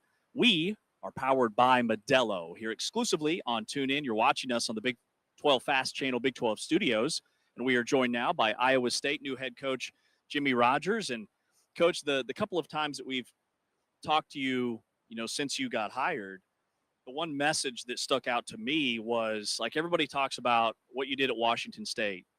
Going 6-6 at a program like that in this era and everything you had to inherit was a miracle. But I remember you kind of clap back with, like, hey, I expect to win regardless of circumstances. So can you kind of frame your identity as a coach and for Iowa State football? Yeah, I think in the new modern era of college football, when you take over a team, you have to be able to handle the situation that you walk into. And for us at Iowa State, it happened to be, due to the departure of Matt Campbell. I'm not going to complain about situation that I was thrilled to take on, and you got to deal with things as they come. For me, I love the challenge. My wife thinks I'm nuts because she thinks I love the stress of all of this, and it's surely stressful, but it's also a joy. I'm really happy with the team that we've been able to assemble, and I think that we can be really competitive, and I'm not going to shy away from saying those things because I want our players to believe in that message of what we can become by doing it a certain way. And we're looking forward to the fall for sure for that. Coach, I had a couple of your FCS playoff games when you were at South Dakota State, and was always so impressed when we would go up there and visit you guys with the culture that you had established. And I know a lot of that had even come from, the predecessor before you and how long that had been in place, that culture at South Dakota State. But it feels like now that you're back within sort of the same region, is it almost easier to sort of implement that same toughness, grittiness at a place like Iowa State that you had going at South Dakota State? Yeah, I think so. And I think it will become more and more of that when we can recruit in a timeline that we have the ties to recruit the Midwest a little bit more. Or right now, when you're creating a team of players from all over the country, you're looking for the best product and the best players that can help you immediately. And our team is made up of just that. These guys are from all over the country, different upbringings, different backgrounds, different playing, the amount of experience that they've had. But I am very confident in who we found and the right people because of how fast they've gelled together in the last 7 months and how willing they are to work and grow on a day-to-day has been really impressive to me and our staff. We're going to have you pull the mic just a little bit closer. Happens to everybody. You're not the first. All right. What are the groups, the guys that you really like, that you feel good about? Like, hey, I hate to use the term ahead of schedule, but like, give us some areas of Iowa State football that's looking sharp. Yeah, offensively, I would say at the quarterback position, I feel really confident. I mean, we got three guys that I do think if they all had to play at some point in the season, we would be in a great situation, which I believe is very uncommon. The O-line, that was kind of our main focus when I got there because I felt like that might have been an area that we lacked at Washington State with just depth and overall experience. We ended up taking 11 transfers. There was 5 players that we kept on the roster from last year's team, and then there was the additional 4 freshmen that we brought in that we believe are really talented. They're ways away, but I feel like the O-line is a strength of our offense. And then I would say defensively, our corner group is has some depth there. And if there's one position that you want to have depth outside of the D-line, it is at corner. A lot of those guys can swing and play at the safety position for us and allow us to move some safeties down to, the second level. And I'm excited for that group because there's a lot of guys with a lot of reps in there, and they've all played in different packages thus far in the spring, and they've all been able to maximize their opportunities. Jalen Rayner had a couple opportunities to play against Iowa State, once in Ames and then at home for the other. Was there any part of during his recruitment that came up, whether it was just they had seen him before, I know previous staff, but just the familiarity with him and what he, especially when they played at Arkansas State, better performance there. I'm curious if that had any impact in his decision to ultimately go to Ames. Well, I think him seeing the fan base surely helped. That was a great crowd. Yeah, I mean, Ames is a tough place to play. It is so loud, and the fans are passionate. And I think that, you want to be on the other side of those things, and he happened to be on the visiting side of things. But, yeah, I think it had a lot to do with our vision for him, but also Keith Heckendorf, who was the offensive coordinator at Arkansas State, had joined us as quarterback coach at Iowa State. And so that transition has helped us progress maybe faster. But overall, it came down to what we felt like Jalen was as a football player and who he was as a leader, and just his overall charisma and getting a bunch of players to connect and play together as one as fast as we possibly needed to get them to play through. The Big 12 as a conference has been through a lot of changes. But like Iowa State's one of the heritage schools, right? So you're at South Dakota State and Washington State. Like, you look like the perfect fit for Iowa State. But I'm just curious, like, what is your backstory or ties or just knowledge of the history of the Big 12 and the Big 12, like from an outside lens? What did you see in this conference, and what do you see now that you're in it? Well, for one, it's extremely competitive. It's one of the closest, the point differential of win-loss is within the country. It shows you that on any given week, you're playing against a team that could beat any team in the country. And I think that the coaching in this conference is really good. And the depth and the balance of this conference is really good. And so for me, that was exciting. As a true competitor and a guy that wants to challenge himself day in and day out on his own growth and try to maximize this life that we're all living in professionally, I just to be able to do this in such a tough conference against great players and great coaches, I think it's a no-brainer fit for me. Coach, is there anything from the year at Washington State that regime change come in that you would say you take with you, that you've tried to implement again? And is there anything off of that you've done differently? Yeah, I learned a lot in a year. For one, just the managing of a roster was a difficult task at Washington State. Just there, I believe it was 79 players on $1 million. And that's really hard to do in this era. That is, as well as just leadership needs to be consistent. The culture in which you set isn't just words. It's how you uphold the standard after wins and losses on a day-to-day basis. And there are a couple games in there that will probably haunt me. We were so close, we just didn't finish games. And that came down to the preparation. It comes down to these early months when nobody's looking. And probably left too much to be a player-led program when there wasn't a culture that was already established there at Washington State. And so for this time around, in developing those relationships, we've really hammered. Our staff is really, really involved right now, and it's more structured than anything than it maybe was a year ago at Washington State. Talking with Iowa State new football coach Jimmy Rogers, one of 4 new coaches in the Big 12 Conference this season. With Iowa State, a very outspoken AD. We love him. He says what everybody thinks. But then also, there's a lot of really exciting things happening within that university and the city of Ames, like that new, can't remember the name off the top of my head, Town. Yep. Thank you. Looks sweet. What do you see in terms of potential with your program and the city? Yeah, I think when you go into a college football town, Ames, Iowa is exactly what it looks like. We don't have a professional sport. The players and the teams at Iowa State are the professional sport. So if you go to a basketball game of men or women, or you go to a wrestling meet, it is a packed house. It is fun to be a part of. We do a great job with just the fan engagement. And then when you add in things like the facilities and Sci-Town being created and being able to create a natural atmosphere just outside the stadium with an already rowdy fan base, I think it's special. And I think it will make a huge impact in the type of players that we get, because players want to go to a place where their fan base is extremely passionate about. How excited are you for your first Cy-Hawk Trophy, first matchup in that rivalry? Yeah, I'm excited for the rivalry in general. I love it.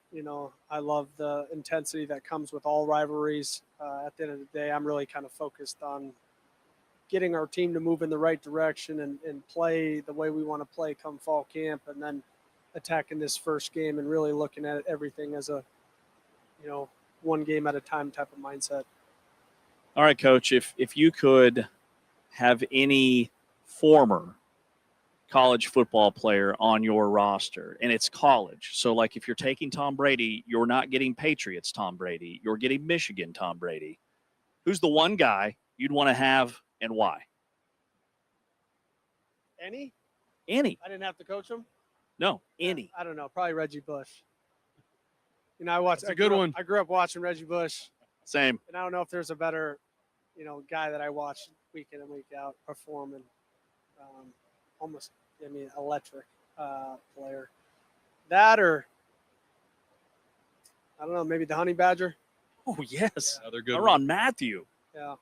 Love those picks. Man, we are cut from the same cloth. That's like me and Taylor's era right there. Except I loved Reggie Bush, but I hated USC because they were so dominant. I wanted to see somebody take them down. Yeah, I grew up as a Notre Dame fan, so I watched a lot of those games and a lot of Notre Dame losses to Reggie Bush. So, Well, you could have had Brady Quinn. Could have been your pick. He was pretty good. yeah, Take Reggie Bush. yeah, Yeah, just a little.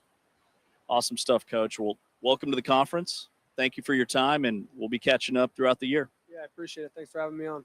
New Iowa State football coach Jimmy Rogers here at Big 12 Conference Media Days. It is day 2. You are watching us on Big 12 Studios. We are powered by Modelo, listening to us exclusively on TuneIn.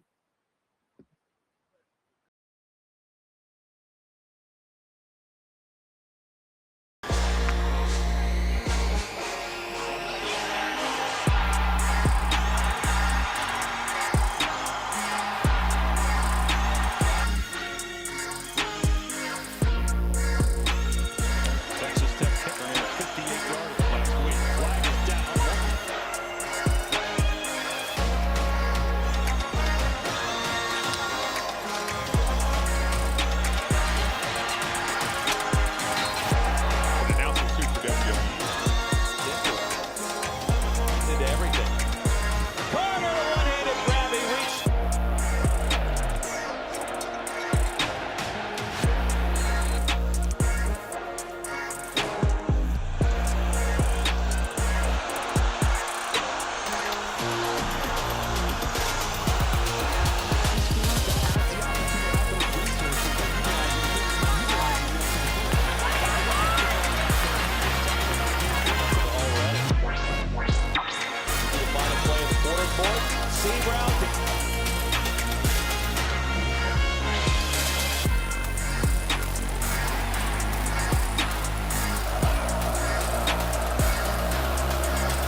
Ficklin, a beautiful keep on the move again. The stutter step. He started the same year as Kyle Whittingham. He's already been let go this season.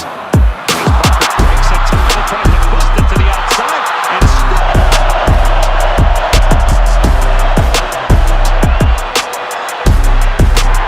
as the Wildcat quarterback, he fakes it to deep.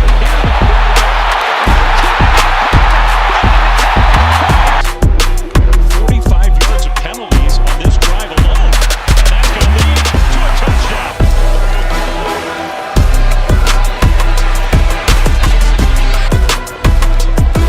They fake the jet sweep. Dan here finds some room. And he's got a first down with that great hesitation then from the Utah side. 2nd and 6. And a keeper. That is Ficklin and Ficklin.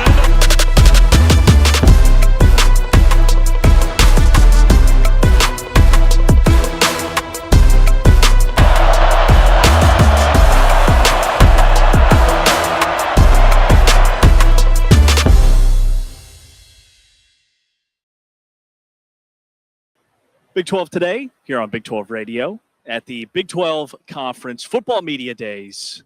Ari Timken, James Westling with you, also watching us on Big 12 Studios. And for Utah, the Morgan Scalley era officially begins. Longtime head coach in waiting, defensive coordinator, 19 years on staff. So when we say that, the Morgan Scalley era begins, what comes to mind? I'm not that important. It's all about the players. I've loved being a part of the University of Utah program. It's always been a dream of mine, being a head coach. It's definitely surreal, but ultimately I understand it's players that win games and not myself. What might be different about the Utah football program with you in charge? Oh, I don't know. I think every coach has to be true to themselves, and you know, I'm a different personality than Kyle. I think the recipe to win stays the same. You know, Kyle knows inside and out what it takes to win at this level.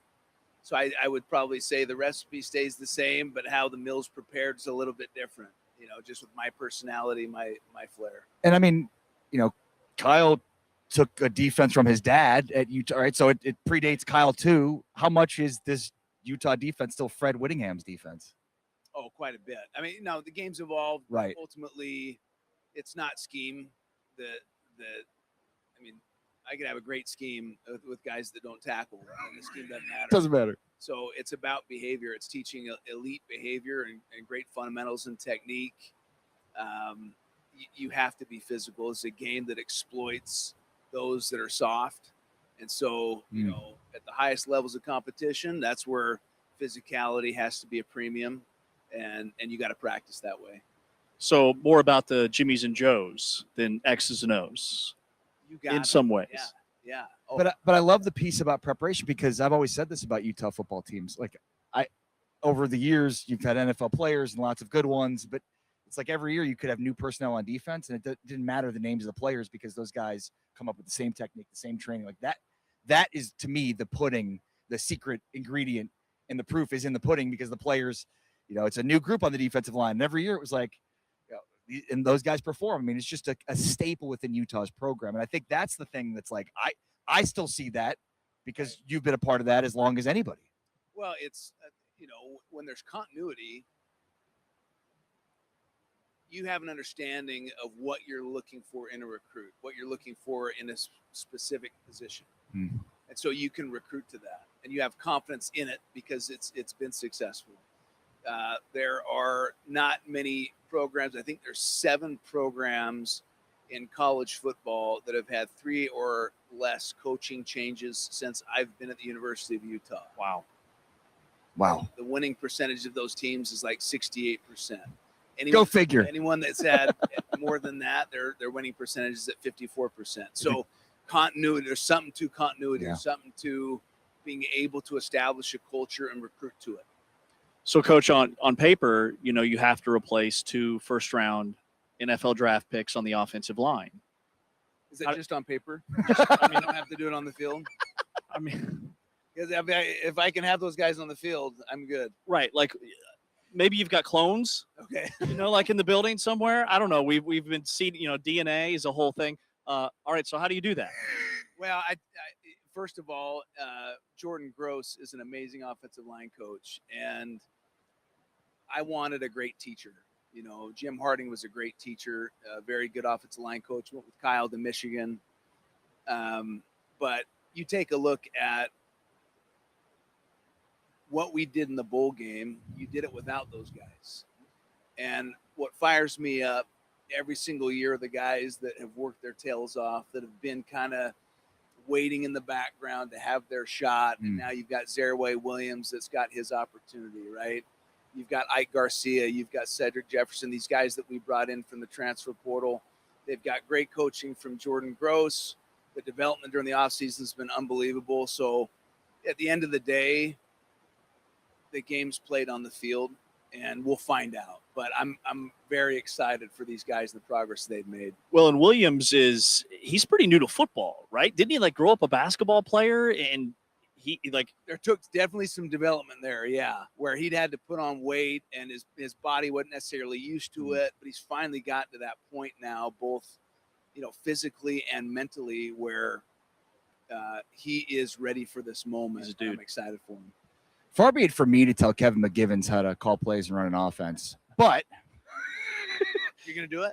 So I mean, you had a pretty good running game last year, yes? Yes. Those guys are all back, including your backup quarterback who can run very fast. So, like, I don't know, 20, 21 personnel. You have Bird Ficklin and Wayshawn Parker in the backfield with Devin Dampier and who has the ball? I don't know. I've never called plays. I've never been offensive coordinator. It feels like you got three guys in the same backfield that could potentially be extremely disruptive in the run game. Well, if you've studied anything that Kevin's done, he's worked with multiple personnel groups. He's been in a 21 personnel offense, a 10 personnel spread offense.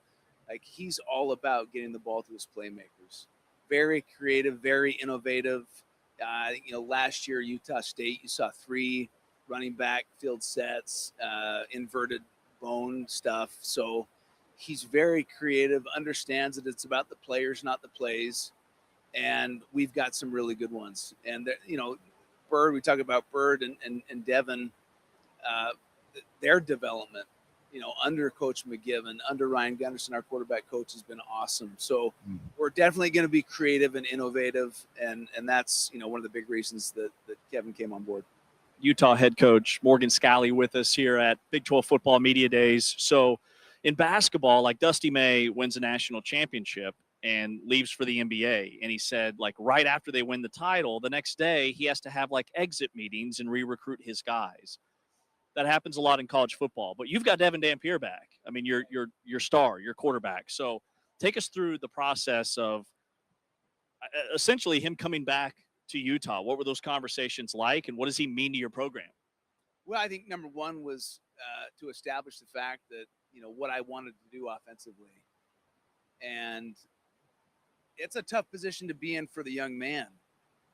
He'd been with Jason at New Mexico, came with Jason to the University of Utah, and all of a sudden now Jason's gone to Michigan. That's a tough spot to be in. And I just, I just let him know, brother, I'm sorry. I'm sorry you had to go through that, and we want you here. We want this to be an unbelievable ending, for you. And let's go win and do something special and put an awesome end to this journey for you in college football. I love that. I mean, that's amazing. What position group are you really excited about this year? Well, I'm excited for the offensive line simply because everyone keeps talking about how are we going to replace those guys. I'm excited for their moment. But I'm also excited for the wide receiver group. This is a group I think we're as deep as we've ever been at the University of Utah. The guys that we brought in Braden Pagan, Kyrie Scholes, Ricky Johnson, combined with the guys that we've already had in the program. You got Dadrian Zipper, you've got Creed Whitmore, Larry Simmons, Monica Carvalho, these guys. It's been so fun to watch them progress. Tobias Merriweather. This is going to be a fun group to watch. Defensively,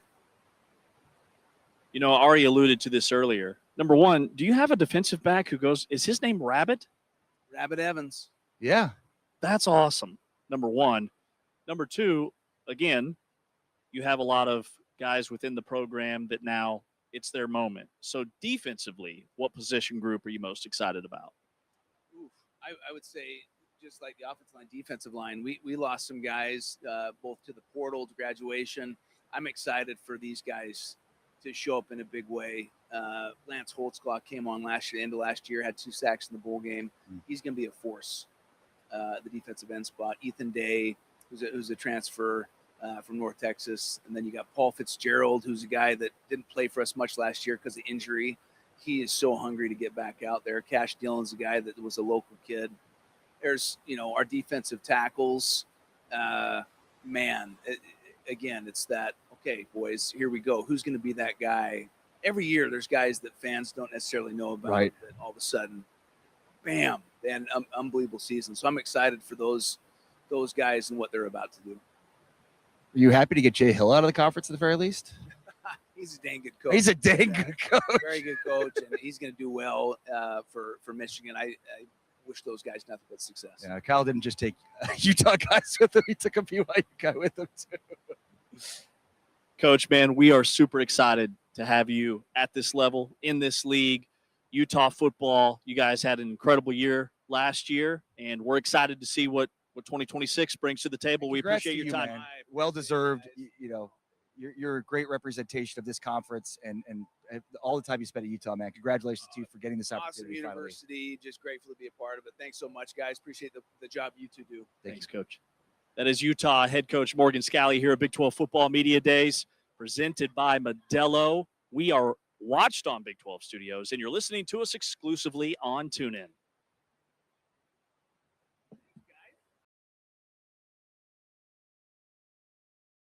Quarterback. And this is a defense that came in top 5 in the country in sacks. Bray gets another touch, breaks another tackle, cuts it back, and finally is going to. For this Utah offense, I think he has done a tremendous job coming over from New Mexico. Yeah, coming in from the Lobos. There goes Parker. Way shot. Shoving away to the end zone.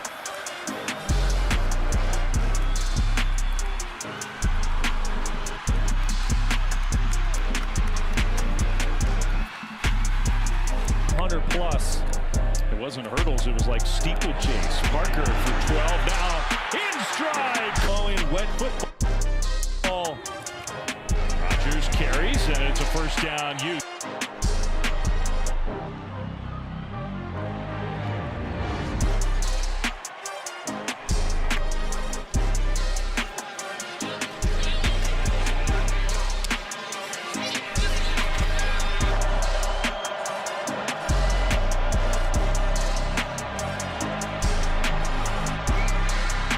Opportunity to get points before the half. Dampier was trying to set that up and was very patient. And look at Dampier with the power burst.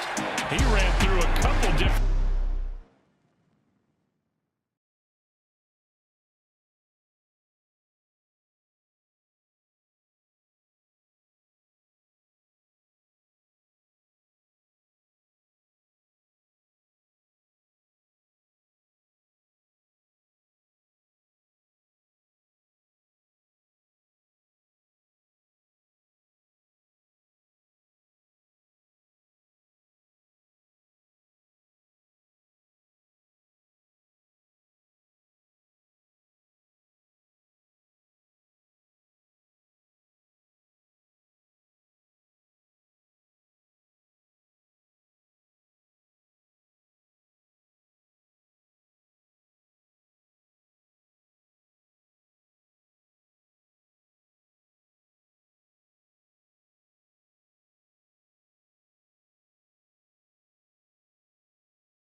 and you still have one-on-ones across the field, and you've got number 88 to the bottom of your screen against a shorter defender. Hoover again.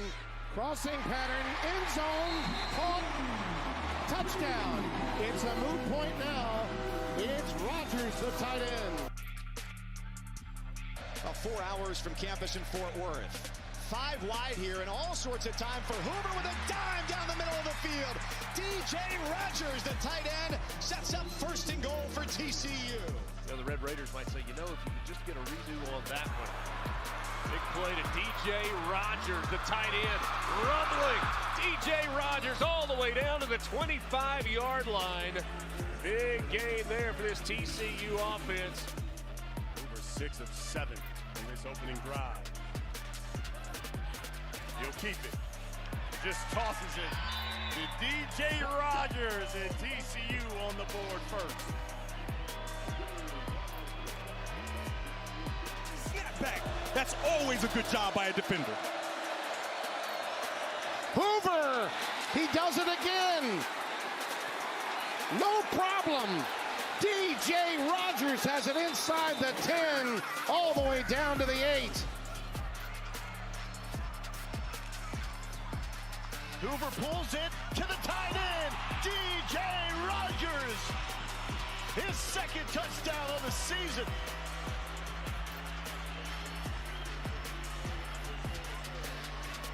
The backfield as it was Barnes by himself for a moment. Swings it out. Rogers breaks the tackle, stays on his feet, is decked out of bounds at the 30.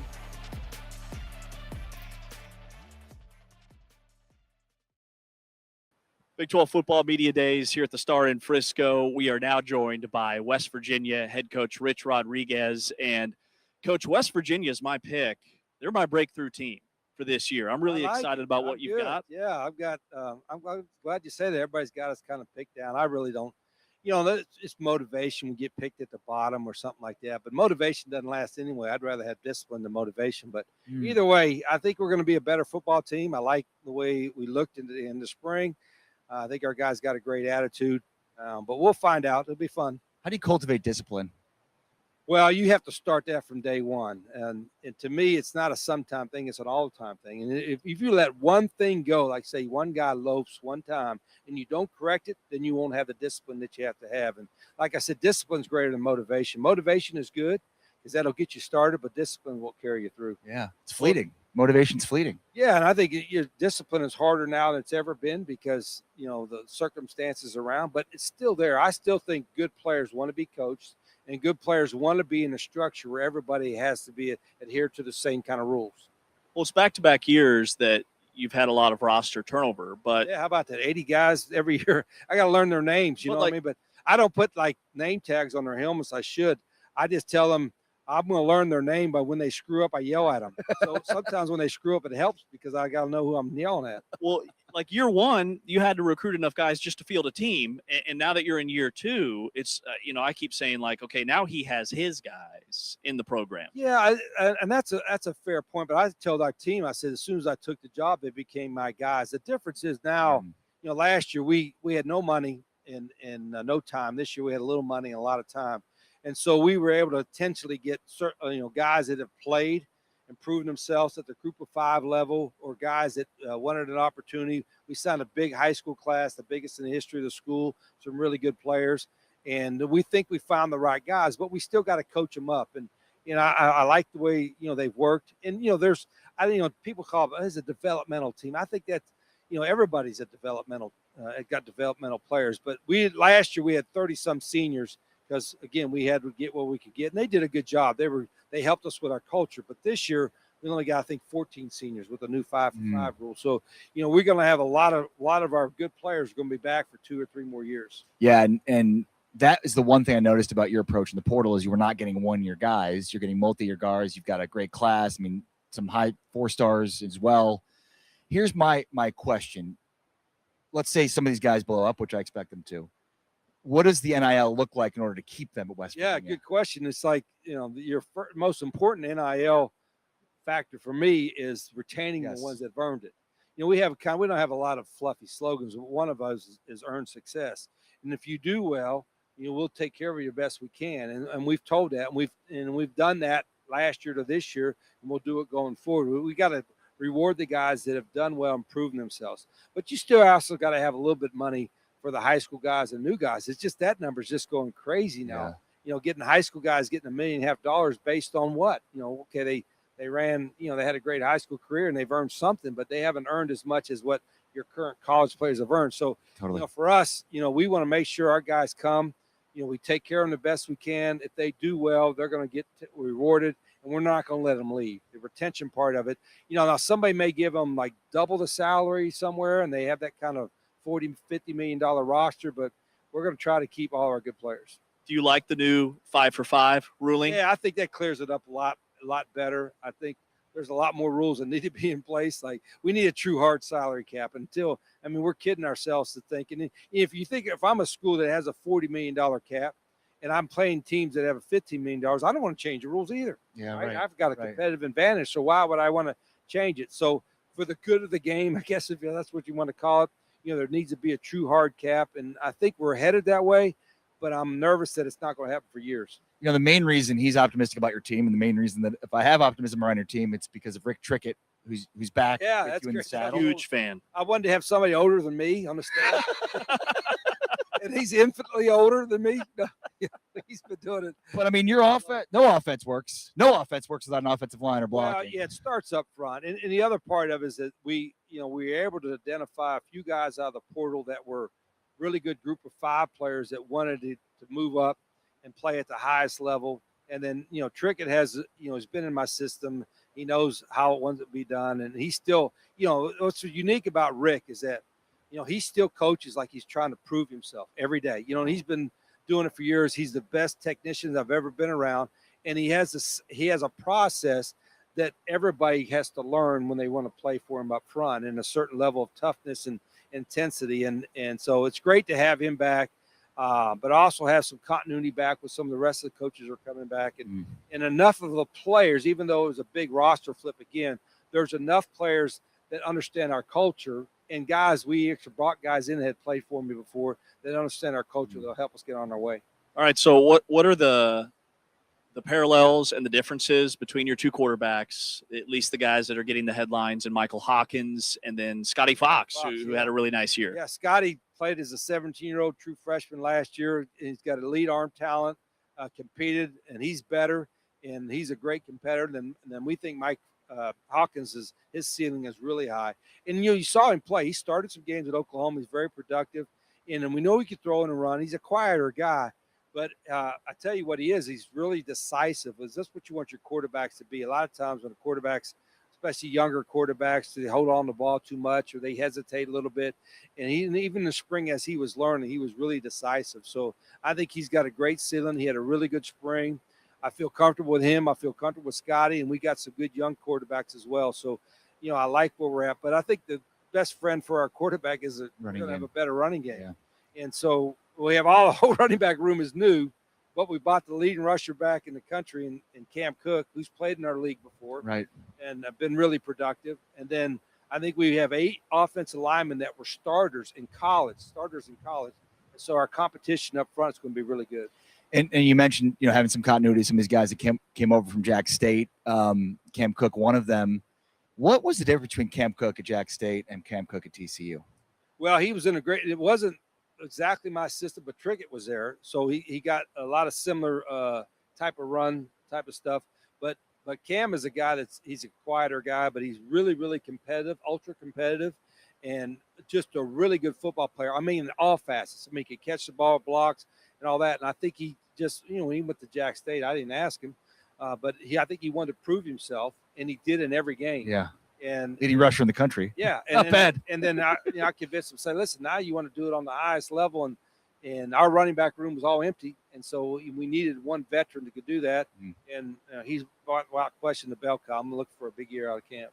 Yeah, we were talking this morning, when it comes to West Virginia, like if we were putting together a West Virginia poster, right, we'd have you and Rick Trickett. Then after that, we didn't really know. Probably Cam Cook, but who else is on the poster? Who else is on the poster? Yeah, there are. Well, there's Matt not a lot of Sieg on the returning poster? starters, right? So maybe that's the reason why everybody's picking us down, but they don't know who a lot of our guys are. But I mean, we go put on the poster. I put like Jaden Bray, who's here in our Big 12 media day. Jaden Bray was our best receiver last year.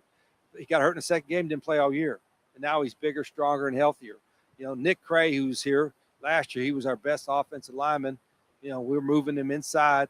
You know, I think he's an all-conference offensive guard for us.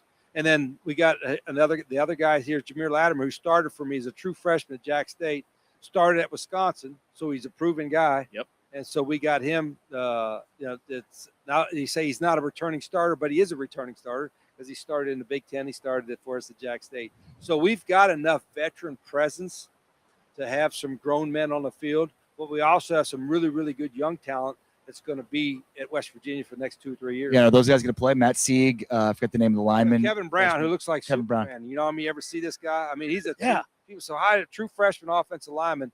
I've never had one that is as ready to play than him. Now he's still learning, and Trickett will make sure he learns. And his dad played for me, so he's got good bloodlines.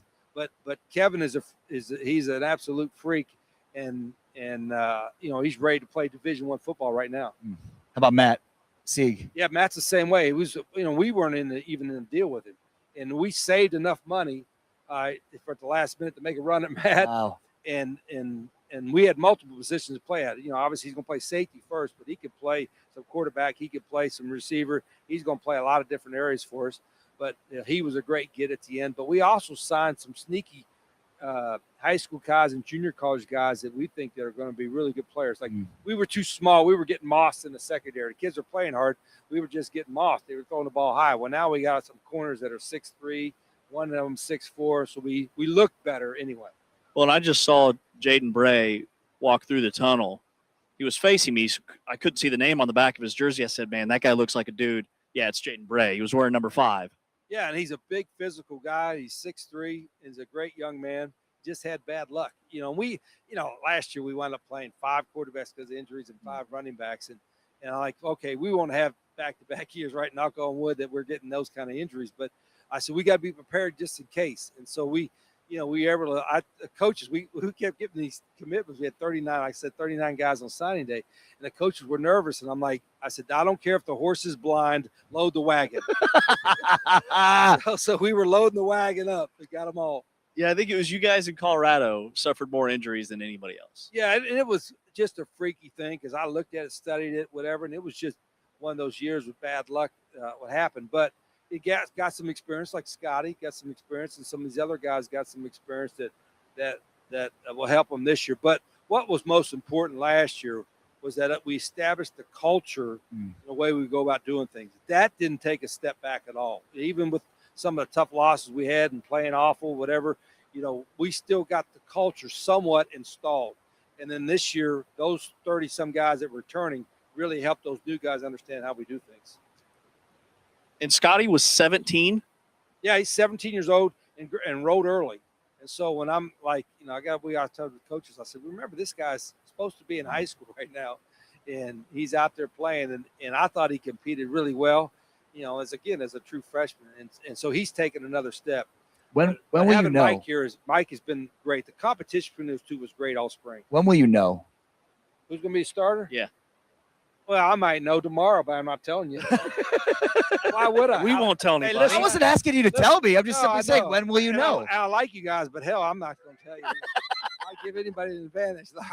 Like I really don't have a process about doing it. I don't try to be coy, but I want to be some truly. Once you name a guy, right? The competition part is like, what happens if he sucked tomorrow and the other guy did better?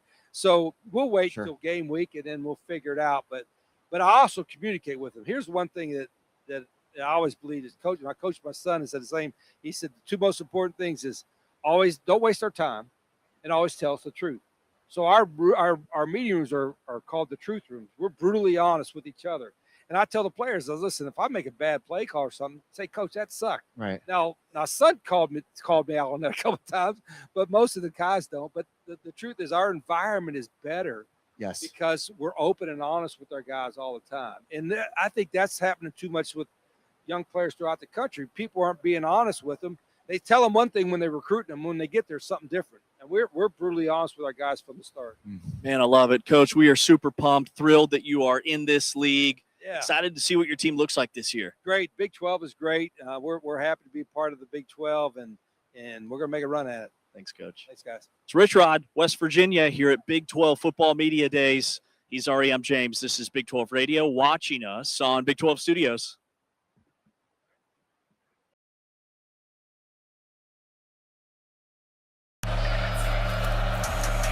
Behind the sticks again. This one's picked off. Intercepted by Purnell. Des Purnell, a touchdown. What an incredible play by Purnell yet again. Here's the game at the tailback. Blitz coming. Daniels fumbles.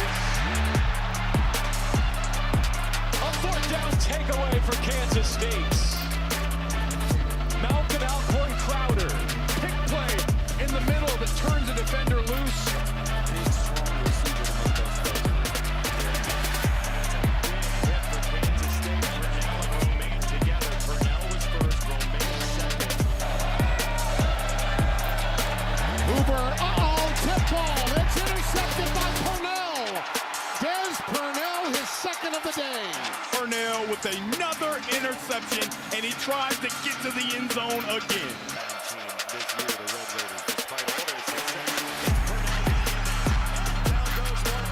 Going to see Purnell here and Romaine here. Watch how they both shoot this D-gap and make it a living hell for both the guard and the running back. It's the final possession. Hoover running out of time, and down he goes.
Big 12 Media Days is the site presented by Monster Energy here at the Ford Center. Star in Frisco. Brett Yormark, the commissioner of the Big 12, is joining us here on Big 12 Radio and Big 12 Studios. How are you, Commish? Doing great. Thank you for both being here. It's a great day. I can't believe we're embarking soon on another college football season for the Big 12, but I'm excited. When is there not a busy time for you? Like, I feel like, people in work, whatever they do, whatever industry they're in, it's like there's always a busy time, then there's like a little bit of downtime. It feels like the summer should be the downtime for you. It should be, but it hasn't been because, when you think about it, so in the early part of June, we have our spring business meetings, and that's a big undertaking. Yes. Obviously, you guys were there. On the heels of that, we have year-end meetings with the CCA and the CFP, and we were in Colorado for almost a week. Then you're coming back to Dallas and making sure you're getting this event right, okay? Now, I would say when I look at the calendar, the next 2 weeks through the end of July, pretty sane, okay? But our eyes are on the fall, and you're getting ready, if you will. But things are relatively sane. And then when you get back to August, you're gearing up for the beginning of the football season, and we start engaging with key stakeholder meetings, board meetings, and AD meetings, just setting the tone for the next academic year. So I would say later this month is a time where you can exhale a little bit. Now, I will tell you that I am going to take a little vacation towards the end of August and then end up at our game in Dublin. So I'll do a little European vacation. Do a little European vacation, then awesome, and then end up in Dublin, and then the season starts. Oh, that's the way to do it. That's the way to do it. Will you be going to London too in a few weeks after that for Arizona State? Interesting enough, on my way to my European trip, I'm going to stop in London for 2 days and then meet with the press on August 18th, getting ready for the big game at Wembley. Oh, that's awesome. Yeah. Checking all the boxes. Trying to mix a little business with pleasure.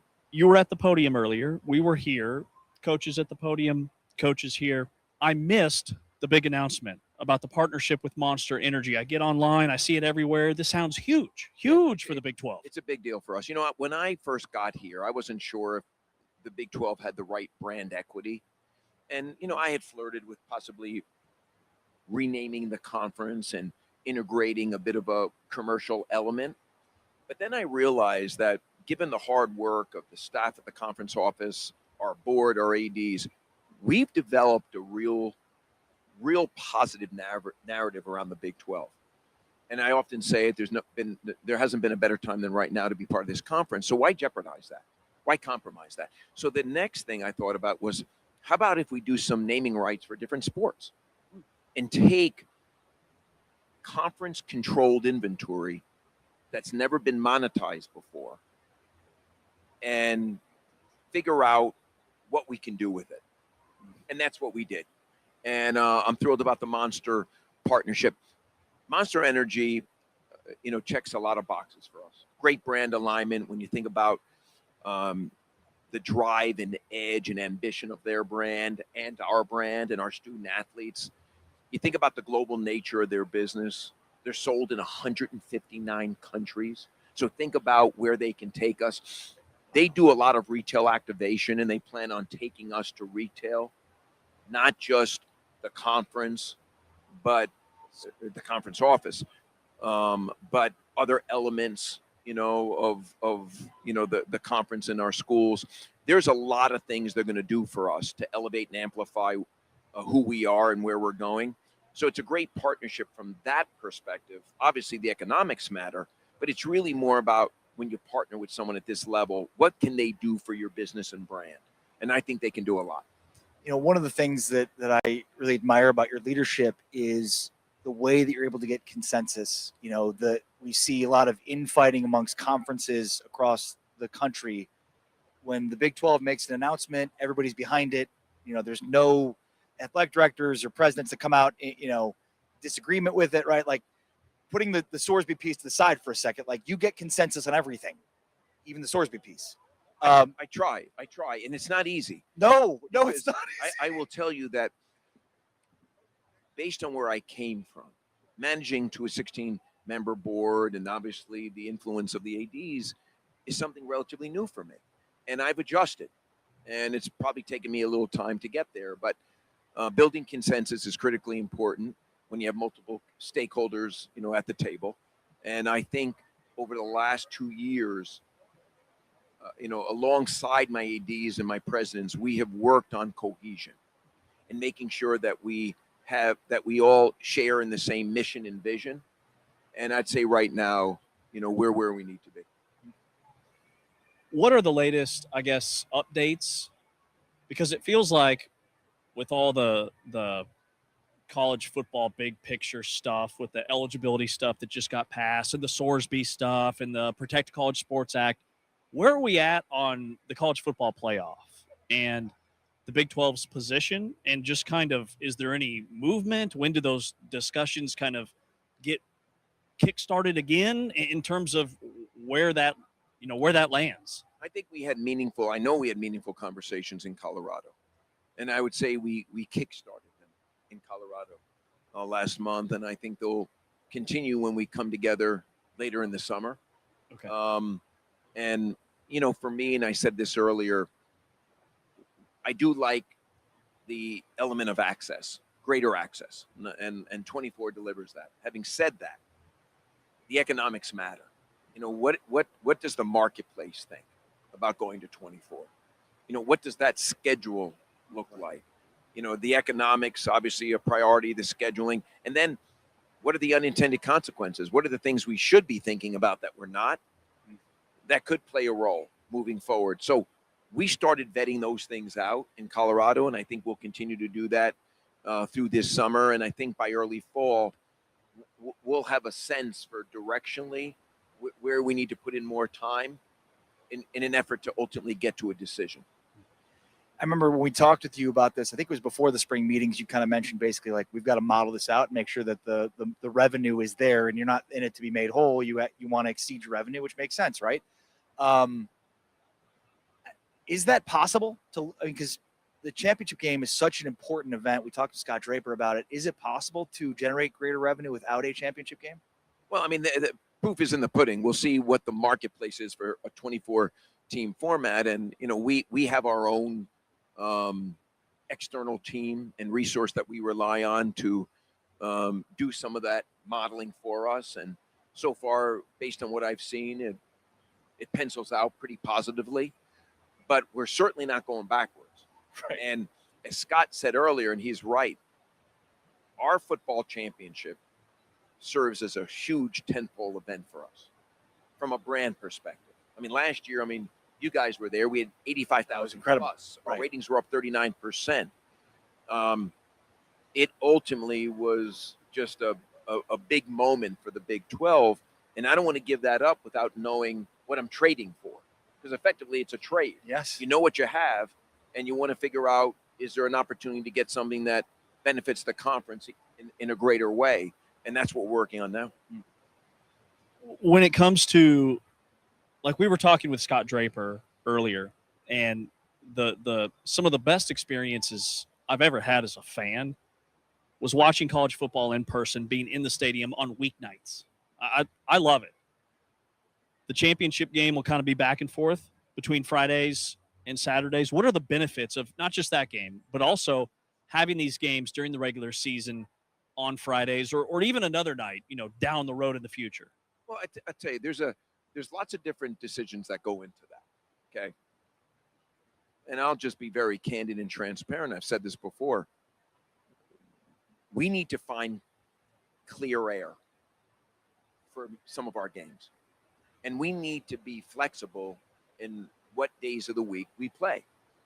Now, as part of the new TV deal we have with ESPN and Fox, and last year was the first of a 6-year deal, they have the ability to move 12 games, 6 and 6, off of Saturday, okay? We need to take full advantage of that. Yeah. And as I said last year, our Friday night games rated 64% better than the average rating for the season. Wow. Okay. Because there's clear air. Yeah. Okay. So we have to explore that across the board, and look at new and different ways to create value. I said it today. I'm in the value creation business, and one of the ways we can create value alongside our TV partners is to innovate and look to create new windows where they're afforded to us. And the move to Friday night has been terrific. If there's other windows that make sense for us, don't compromise, student athletes, certainly don't compromise the fans, then we got to be willing to do it as first movers and innovators. Mm-hmm. Yeah, I mean, I'm a Kansas alum. Arizona State, Kansas, in the middle of the Big 12 schedule on a Saturday. Okay. Arizona State, Kansas in Wembley Stadium early season. Like, those are two completely different dynamics. Like, you're going to do without even looking at the numbers, you're going to do a much better rating with the situation, with that game the way it is, as opposed to week 8 or week 9 of the Big 12 schedule on a Saturday, at 11 a.m. with 17 other games at the same time. Listen, one thing I love about college sports, specifically college football, is that we're in the big event business. And we have to think about how do we create the biggest moments and the biggest events that we can. And taking two teams, to your point, and moving it off campus to an iconic venue in Wembley and packaging it up a little differently makes it into a big event. Now, Fox Big Noon Kickoff goes there. Okay, first time they've ever gone international. And they're going to amplify that all week long. Yeah. So to your point, it's how do you make the necessary adjustments to look and feel bigger and to create value?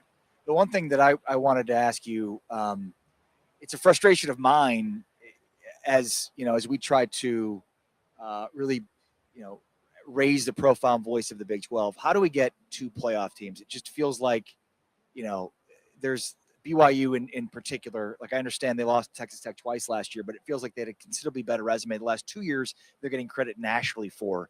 How do we get the Big 12 out of this, what seems like treadmill of the same conversations over and over again that isn't, to me, jive with reality of the situation in terms of how good the league is?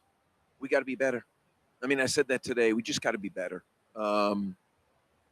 We haven't won a game in the 12-team format last 2 years. But it's not unfair. It is what it is. But it's only one game a year. We're getting judged on one game a year. Yeah. You're absolutely right. But that's why we need to continue to compete at the highest level, so we have multiple teams in the playoffs. So all your equity isn't just in one school and one game, and we need to do better, and hopefully we will. And when I look at our the conference upcoming, and obviously we have 4 new coaches and there's been a lot of change on our rosters, I'm very optimistic, and I think we have a chance here, and I'm very hopeful that we can continue at the highest levels and not only get one team in, but 2 teams in, and also win some games. Yeah, I'm just curious from your perspective, because last year was better than the year before, right? Arizona State was like a 12 seed. They took Texas to the wire. That was great. But then Texas Tech getting a bye. This year, does it look better to get multiple teams in, or just to win a game in the college football playoff if it's just one team? I'm just running through scenarios. For me, we want both. Yeah, no, listen, we want a volume of teams in, and we want to win games. But I think for us, to make the necessary progress we need to make, I want to win a game. Yeah, I want to win a game, because if we have 2 in and we don't win, then it looks even worse. The narrative hasn't changed much. Right. So I want to win. Yeah, let's get it. Brett Yormark, Commissioner of the Big 12, joining us here guys. from 2026 Monster Energy Big 12 Media Days at the Star in Frisco on Big 12 Studios and Big 12 Radio. Thank you both, guys.